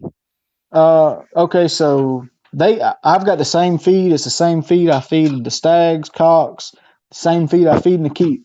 And they call it at the local place up here where we get it. It's a feed mill close by that makes it. I'm only about an hour from Jason from Gator, and it's called the Okay. Gator mix. It's a mix that him and I guess his daddy come up with, and Okay. it's a 5-part feed. It's real simple, but it's real good. It keeps big bodies on them, and Hmm. it's just a custom mix that he has made up, and I buy it by the ton and we'll run up there. It's about an hour from the house. We'll go up there and get it by the ton or Hmm. 2 tons at a time, and we'll just keep it on stock. And that's what we feed the babies, even when they're running loose. When they start getting big enough, we'll still give them the chick feed, but we'll mix that feed in the pan with it. And once we Right. get them where they're eating all the whole corn, then we'll switch them Right. over. And the stags running loose, by the time they're pinning age, they've already been eating that feed for a month or so. So Got they're you. accustomed to it. And then once we pin them up, we put them in the dome pins or the Mexican pins, the square pins, Right. and we just put 'em- they just get the same feed that everybody else gets, and that's the same thing I feed through the keep and everything else. It's the same feed. My chickens never get something different. They get soaked oats. Off in the summertime, especially, I'll feed soaked oats and stuff just to keep moisture in them and stuff like that. But outside of that, they don't get anything different. It's the same feed from the time they're 6 months old to the time they're 10 years old. It don't matter. 10 years old. I got you. So can you tell us a little bit about the ingredients in the feed? You said it's a 5-part feed. Yeah, I don't know it's 5 parts. It's shelled corn, it's feed wheat, it's Hmm. calf manna, 22% laying pellet, and alfalfa pellet. And for every ton, you put a gallon of corn oil on it, A and that's gallon it. of corn, huh? Corn oil to a ton, yep, or maybe to a half a ton. It may be 2 gallons to a ton, Right. but yep, You're the that's the second way it person is. about that corn oil. I think I don't know. Yeah. I don't know what guest it was on, but they talked about the corn oil with the feather health and that type of stuff. It really Well, makes your and it hair. doesn't have to be. It doesn't even have to be corn oil. It could be wheat germ oil or anything. It's just you want oil on feed to keep it from getting dusty. That oil really cuts down on the dust, so it helps. It helps it a lot. Okay. So that's the reason you keep down the That's a big dust, huh? part of it. Yeah, right, that's a big part of it. It's good for the chickens too, because corn oil is straight carbohydrates. Any kind of oil like that, they're going to get a lot of nutrients out of it. Right. It's going to help. It's going to help feather health and everything. But it Right. does another big thing that it does is helps cut down on the dust in the feed. So That's right. That's right. Wow. So, like I say, man, I think we pretty much covered. So, guys, just a large, recap. And like I said, a lot of the question that your guys are asking has already been answered. But one last thing with the feed, because I see a question in here. What's the protein percentage in the feed? I I want to say that I used to know it off the top of my head. I don't know. Gator could tell you. I think it's like 16 and a half, 17% is Okay. what it Okay. is. So Somewhere in that's that range. that 16, 17% is the Yeah. protein level that they pretty much get their whole entire life. Right. Yep. That's it. Same thing with the hens. Everything on the yard is eating Yeah, the same everything on feed. the yard. We buy that a ton at a time, and right now we went and got 2 tons last week because all this virus stuff and worried about whether we're going to be able to get it for a month. So we buy a ton or 2 tons at a time, and Right. that'll last us about 3 weeks. A ton will, and so we feed everything. I mean, everything. That's the only feed on my place. That's it. It's simple, right? Keep it simple. Yeah. Um, Except for in the summertime, we may soak some oats and feed them oats and stuff like that. But outside of that, I mean, that mix is it. That's what they get. that's pretty much it. Well, I tell you, so that's great. So, guys, I think we talked about, everything, is in regards to Claude there at the farm. I do kind of want to shift gears a little bit because I know the interview is long. We probably pushing, hour 45 minutes, and but I want to talk about two different things. I would like to talk about your experience in Mexico and also talk a little bit about your experience in the Philippines. So let's jump to Mexico first. Okay. Mexico is kind of, I would say, a hot topic because a lot of people who has never had the opportunity to go to Mexico are very opinionated about how things are, how things will perform, what they would do if they was there. From your experience, man, from being in Mexico, what was the difference in your perception here versus what it actually was when you got to Mexico? You know what I'm saying? Like you might have thought it Um, was from being in Alabama, but when you actually got in Mexico, what was the huge difference from your perception to the reality? Right. Well, my perception, it's hard to say. I've been going down there for so long now. I've been going down for 5 or 6 years, so I don't really know what I was expecting when I first went. I really don't. I would assume, most people think Mexico is going to be hot, dry climate, and desert and this and that, and it's not. It's a tropical paradise. It's humid. Where I go, a lot of times is to Tepic or to Guadalajara or somewhere in that area, and it's not. I mean, there's plenty of moisture. It's not super dry. I mean, it's not what people think of it as. It's where we go. Where I spent most of my time is in Tepic, and it's like a tropical paradise. I mean, It it's is, lush, huh? green. Yeah, it's nice. It's 70 degrees almost year round. It's just real nice all the time. 70, 80 degrees. It's real humid in the morning and then it'll dry out in the evening, but there's green grass everywhere. I mean, you're not in the desert at all. You're up in the mountains. I mean, it's not a desert. Wow. So yeah, it's a little different. But what most people don't realize, the hardest thing to get past in Mexico is what you're used to doing here. If you're feeding out of your home and you got, walk out the front door, go to the barn, and there's the roosters, and here's your setup, and there's your feed cabinet, and this and that, you know where everything's at. Anytime you go to a different place like that, going to Mexico or going to anybody else's farm to try to feed, there's going to be adversity you're going to have to get past. Everything that you're used to having in the comforts of home's not there. And it's not that Right. it's not comfortable there. It's just not a environment that you're used to unless you've done it a lot. So you're Right. having to, tweak things and change things up and get a little bit of this or a little bit of that. I think, James, one time I know, see, I've fed with the same people that James Sylvester went and fought with. And I think, Okay. James Sylvester even mentioned in his interview he uses tomatoes. Well, Hmm. they don't have canned tomatoes down there. There's no reason to have canned tomatoes where we're at. They have agriculture everywhere. There's fresh tomatoes, and that's what they had to dice up and use was fresh tomatoes because they didn't have stewed canned tomatoes like you have up here. You don't need it. It's just not something. It's not something that's needed in that area of the country. It's not something they had on hand. So he had to get fresh tomatoes and dice them up. I know I heard that story from a couple people. They were in there dicing tomatoes up for the chickens. And it's Right. just stuff like that you run into that you gotta you just gotta overcome it somehow. There's different things you're gonna have to change and tweak, and you have to keep an open mind. You really do. You have to keep a, and I was going to ask you, you have to keep an open mind because, and what I'm thinking is coming from a place, say like Alabama, where the climate is not tropical, and now you in a place where the climate is tropical all year long. Well, you wasn't raised in the area where you had to feed out in a tropical place. So how do you Hmm. deal now having to feed out in a climate that the probably most you ever spent in was a week at a time, or if you was on vacation somewhere. Other than that, Right. you went states climbing. So how do you adjust to that? Do you have to take a lot of input? Do you rely on local resources and experience? How do you deal with that? Well, the biggest thing is knowing how to read your birds. If you know that family of roosters, you know what they're supposed to be like. That's the number one. I can't go get a show of cocks from somebody. I couldn't go to say James Sylvester. I've never fed his roosters. I couldn't just go get a show of them, take them down there and win with them. I don't know Right, them. I don't know what they need to get.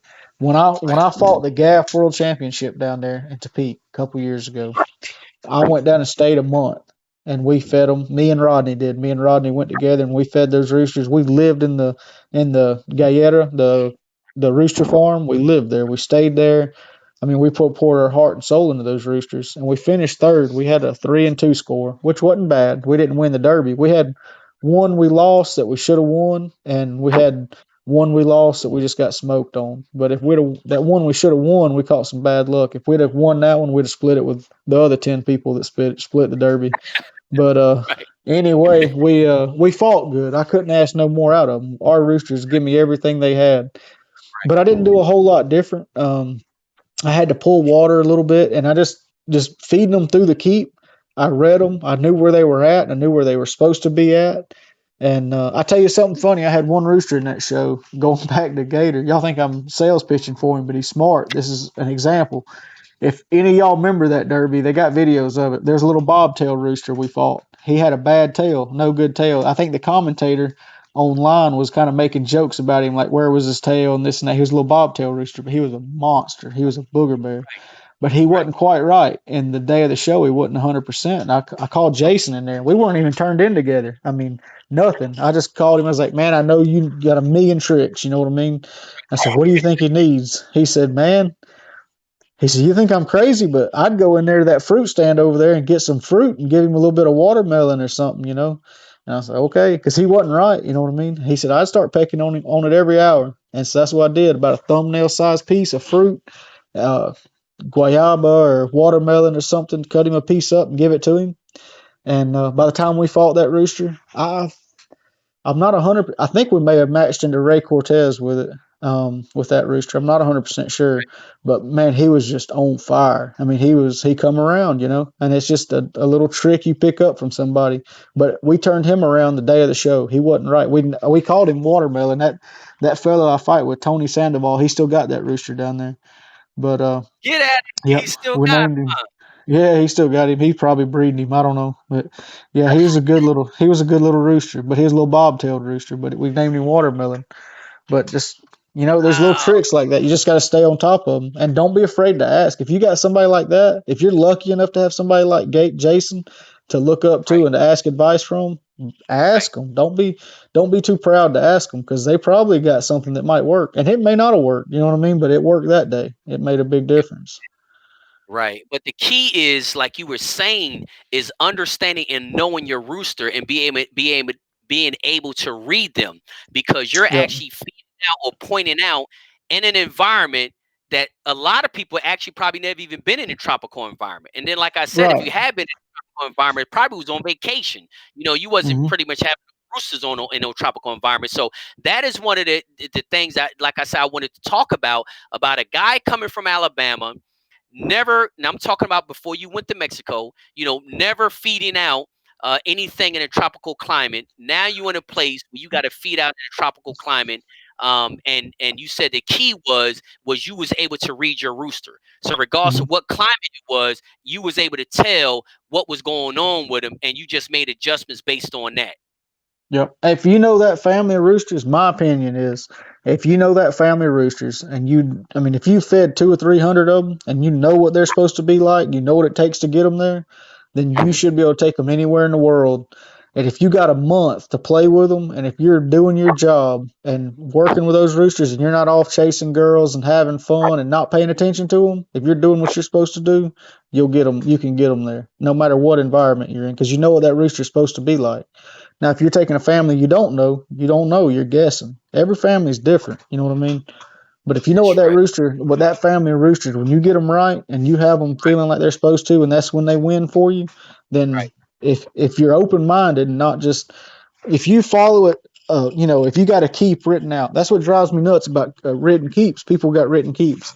Well, written keeps are great. That's a backbone, but you know, that's not what it's going to get you to the winner's circle. You got to be able to make adjustments and move. Sometimes, and it depends on where you're at. You may be in an environment where those roosters aren't getting enough fresh air. Maybe the cock house they have you using is too enclosed. They can't get fresh air. Well, you got to know that. You got to feel it in the rooster. You can feel him start getting waterlogged and getting heavy if he's Right. not getting fresh air. You get him out, let him get some fresh air, and he'll pull back up and tighten up, be like he's supposed to. You know what I mean? So Right. you just got to know how to read them and go from there. You know.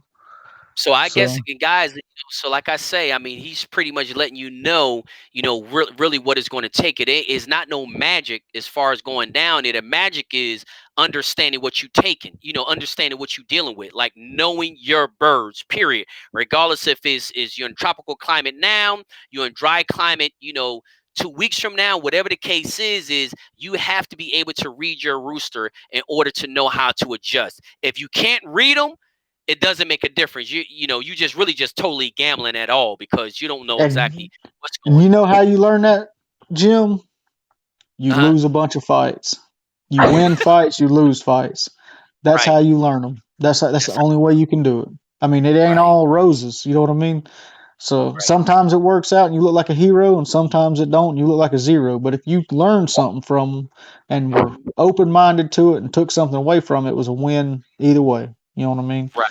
That's the Exactly. way you should look at it. Especially somebody coming up that's trying to learn how to feed roosters. You got to learn to read them before you can do anything. I don't care what keep you got, anything you got that you're following. If you don't know how to read them, you'll never do any good with them because you'll not know where they're at.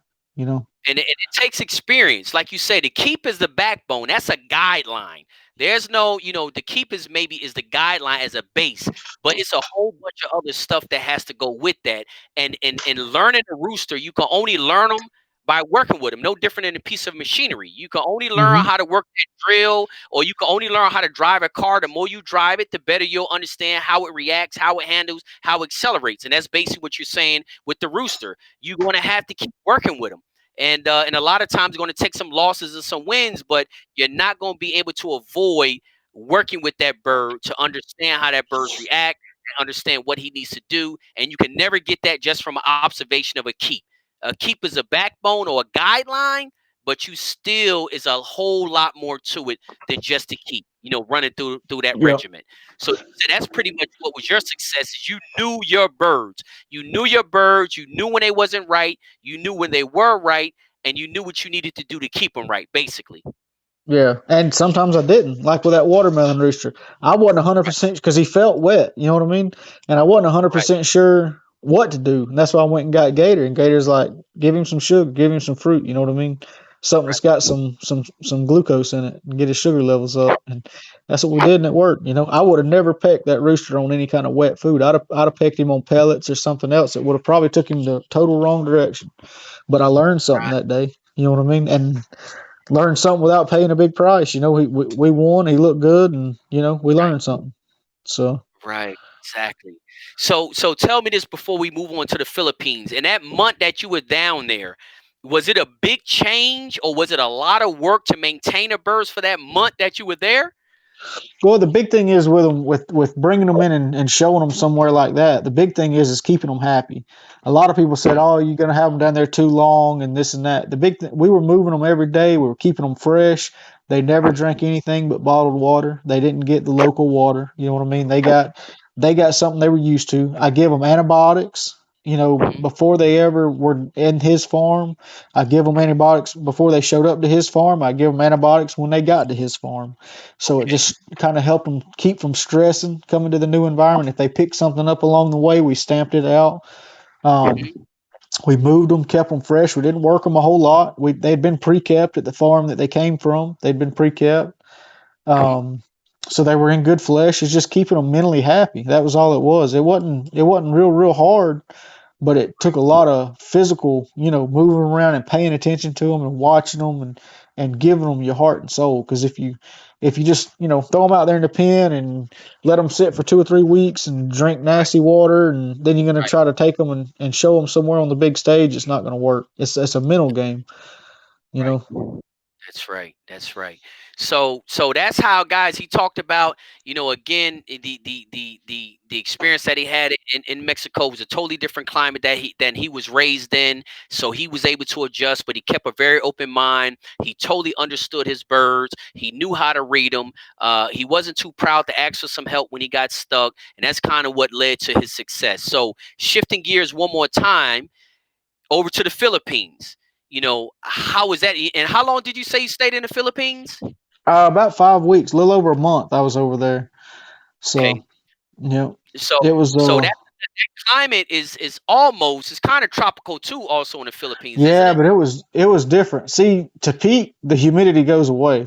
Where Right. I go to Mexico normally, the humidity Right. kind of backs off. You get a relief from it. In the Philippines, it's hot and humid. Man, it's hot and humid at 1 o'clock in the morning. It's always hot and humid. I mean, when I Like a was Puerto there, I was in Cebu, and it was hot and humid all the time. You know what I mean? all the time. I stayed, and I was lucky. I got to stay with the people in a small village there, and it wasn't like I was. It's like I was one of them. I wasn't like a tourist. You know what I mean? And I really enjoy that. I don't like to go somewhere and get put up in a hotel. I'd rather live like the Yep. people live. You know what I mean? And it Right. makes for a lot better experience for me. I really enjoy it. But I mean, I eat balut. I eat all the chicken The local. guts and everything else. I like that. You know what I mean? But as far as So feeding roosters in the Philippines, it's tough. That's probably, in my opinion, that's probably, if you're fighting big derbies there, that's probably the toughest place in the world. It's not probably, it is. The Philippines is bar none the toughest competition in the world. They've got all the doctors and lawyers and money to throw at it, and they're smart. They're super smart. They got big schools, and they really bring the science to the game fowl industry. They're 20 years ahead of anybody else, and right. in my opinion, I believe that the Philippines are way ahead as far as just the science of the gamecock. There's people that's all they do over there is study game roosters. And it's just a different ball game. They got farms over there, mega farms. They'll have 8, 9, 10,000 cocks. They'll pick through and they'll fight 300 or 400 of them in a year. You know what I mean? There's unreal the selection they have and everything else. It's Right. beyond your wildest imaginations. And Yeah, I just they doing the it's a medication. tough place to win. Yeah, I mean, I can imagine, man. They're on a whole nother level, in my Hmm. opinion. Everyone that I have met and talked to is on a whole nother level. Even when you look at the feeds that they have, the vitamins that they make, because again, there's no hide and seek over there. So guys are Mm-mm. actually going just for that. Like I'm going to school so I can be a master at this for Gamecocks, and that makes Hmm. a huge difference. Hmm. That makes a huge difference because they apply a lot of science, they do a lot of research, they do a lot of testing. So they're able to see what's working and what's not working, and they obviously going to veer more to what's working. But the thing that's great about them is they do a lot what I call testing and tuning or research and development. They do research and Hmm. development on everything from breeding strategies, incubators, feed, medication, worm. They do research and development on everything, and it's constant. It's like never nonstop. With Tonio that came on the other day, from the Philippines, like he say, man, the roosters Hmm. like different birds every 5 years because Hmm. everybody is constantly trying to. They got their base bloodlines, but then on the other side, they are experimenting with all kinds of different things, trying to get that edge. And he said, in like every 5 years, a whole different animal over there. Like you Hmm. got to be constantly keeping your baseline, but you better be doing some research and development on a whole bunch of other stuff.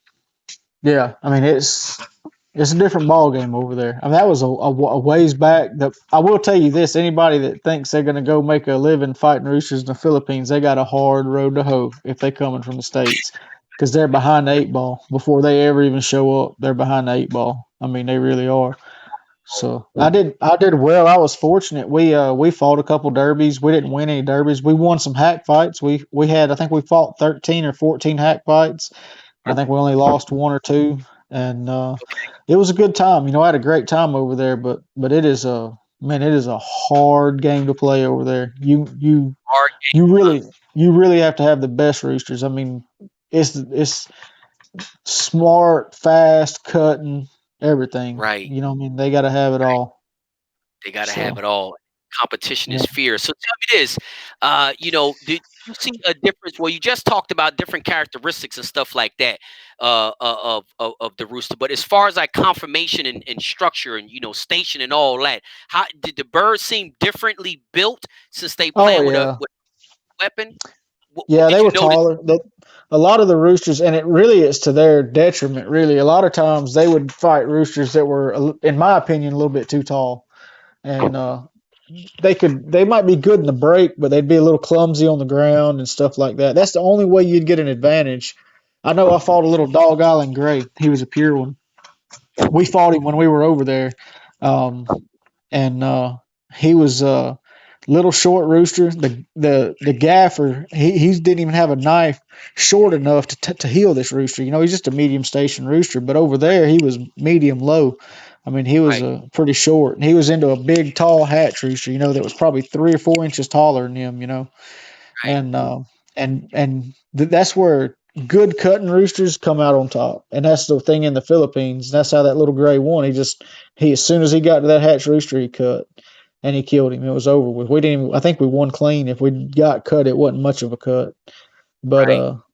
yeah, I mean, you don't have to have those big tall roosters to win, but it helps with tying a longer knife. You know what I mean? I think that's a lot of why they do it. To me, they're a little bit too tall, but you get some breeders and some people over there that have good solid medium station roosters that do really really good with them.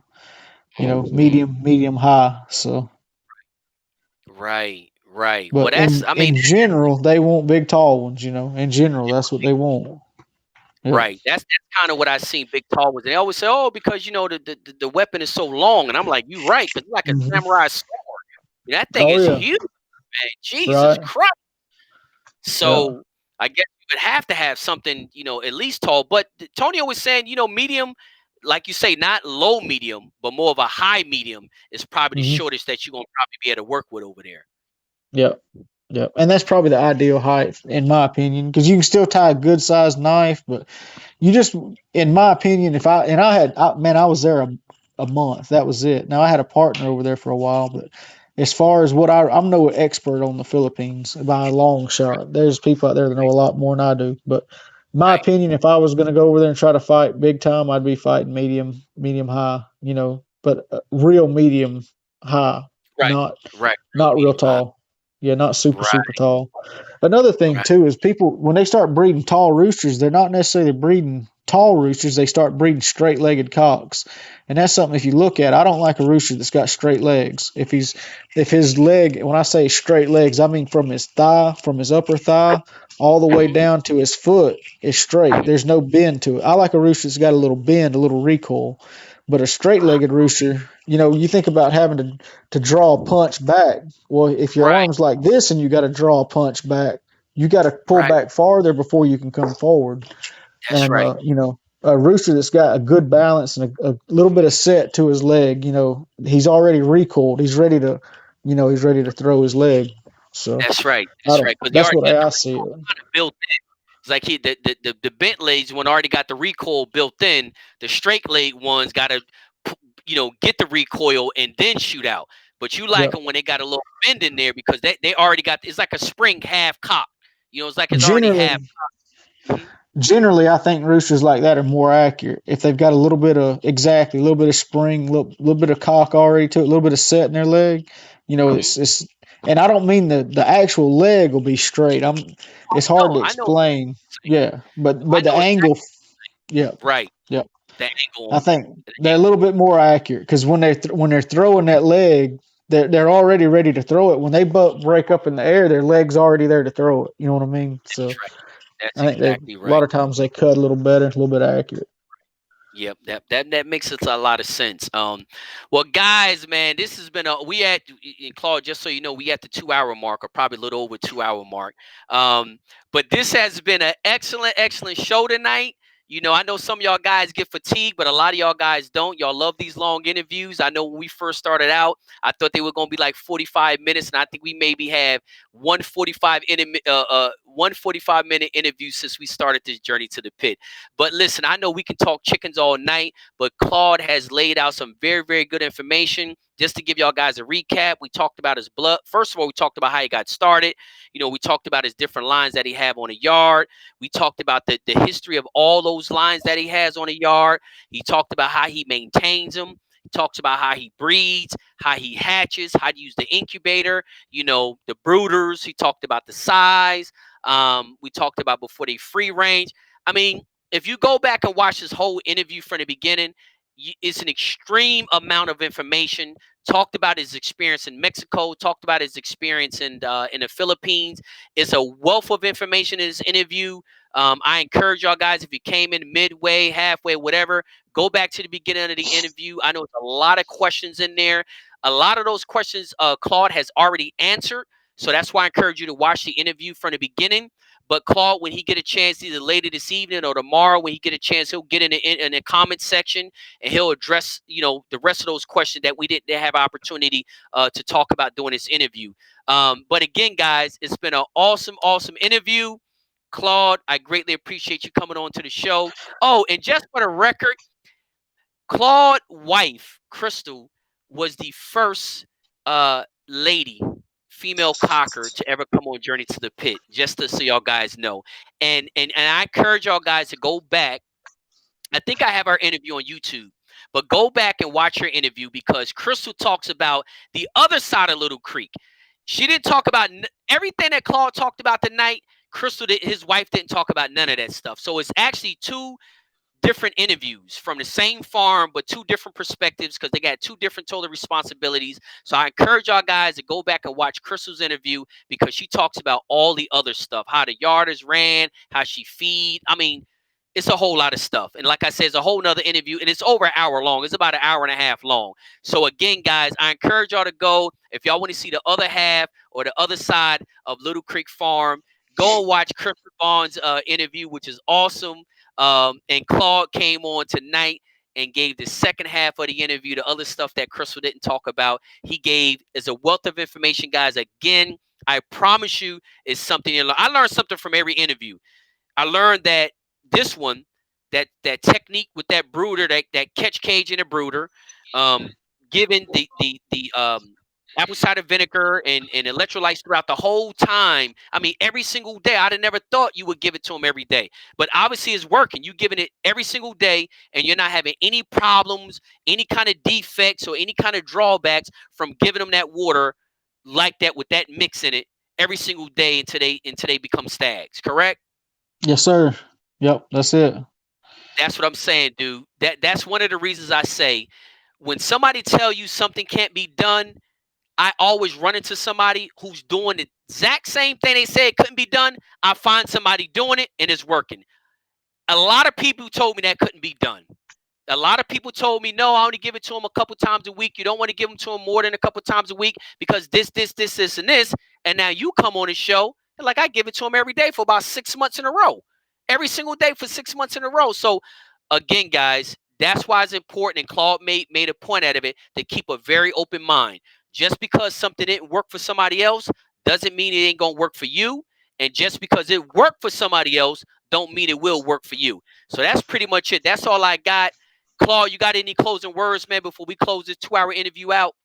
I just want to tell you thank you, Jim. You're a heck of a guy, and I appreciate all you do for the Cockin fraternity and the community and the knowledge you trying to put out there, but the positive light that you put on us is, man, that's so invaluable. It's not even funny. I mean, you are a It's true good representation of what I want people to think of when they think of rooster fighters. Well, I greatly appreciate those kind words, brother. And I can tell you it is not easy, but I just try to be myself. I know Yeah. some people love me, some people hate me, but I say at least you know who I am. You like me if you do, you don't like me if I don't. But I just believe that it is time. It is time to highlight the other aspects of who we are. This world only knows a snapshot of who we are, and it's always been the worst. You know, it's like a woman going to a pageant as soon as she get out the bed. Nobody wants to, that's not my photo. That's not my photo face when I'm rolling out of the bed. Let me get up, wash my face, put my makeup on, all that kind of stuff. And that's the way I feel about with Cockers. We have gotten the worst rap because nobody wanted to give the other highlights of the sport. We God fearing, we hard working, we family oriented. And I always keep saying this and something we can never overlook. Cockers are nation builders. I don't care where you go in the world, we're the nation builders. When you went to Mexico, those cockers were farmers, electricians, bus drivers, whatever, cashiers, or whatever the case is. When you went to the Philippines, it's the same thing. No matter where you go in the world, Colombia, Vietnam, Cambodia, Brazil, Puerto Rico, Ecuador, we all nation builders, and nobody highlights that. Nobody highlights the hard work. Nobody highlights the dedication. We feed in the freezing cold, the pouring down rain. We don't go on vacations. We revolve our life around these birds. We give them the best care, and nobody highlights that. And that's what I seen. I haven't been in game foul but 8 years, and my own experiences with Puerto Rico, and it's a lot different there because it's legal. It was totally legal, and everything is highlighted. They're well respected over there. You got doctors, you got lawyers, and all of that. That's Cockers, so they get to Right. highlight the best parts of it. Here, when I came here and started to travel the country, y'all got the worst rap in the world. And you know what? It's a small portion of the community that they are 100% right about. The people that they're talking about is a very small portion of the community. So I feel as though I try to do everything that I can to highlight what I call the 362 because the last three and the trophy's been highlighted since the beginning of time. What That's was right. never highlighted is what's been going on in the 362, and that's where the dedication comes in, the sacrifice come in, the family oriented come in, the God fearing come in, all the hard work. That's where it comes in at. And now will not veer away from that because that is the perception that's 99.9% of this community that needs to be showed to the world. And if that's all we present to them, then they can't find that other little snippet that they boost all over the place to paint us, in a certain way. So again, like I said, I greatly appreciate the kind words, but that's my goal. The whole goal of Journey to the Pit 362 is to educate 1 million cockers all over the world. Many people thought it couldn't be done, but I promise you, one show at a time, I'm changing their mind. That's right. One time. So that's pretty much what it is, guys. We're gonna let Claude go. It's over 2 hours. Like I always say, stay focused, stay positive, stay blessed. I'll see y'all tomorrow, same place, same time, 9 p.m. Eastern. It will be the second to the last interview of our marathon series, 10 interviews back to back to back to help us get through this quarantine. I hope y'all guys are enjoying it. I hope it gives us something to talk about. I hope it put a smile on our face. And I hope we can reminisce about the good times and know that our best days are ahead. So, Claude, you have a great night. I will talk to you soon. And thanks once again for coming on. Thanks, brother. You too. All right, brother. I'll see y'all later, man. All right, guys. Have a good night. That was Claude Vaughn with Little Creek Farms. Again, we appreciate him coming on. He'll get to y'all guys' questions and comments later on, either today or tomorrow. I'll see y'all guys tomorrow, same place, same time, with the next to the last interview of our 10 interview series back to back to back to help us get through this quarantine. Have a good night. Stay focused, stay positive, and we'll all stay blessed.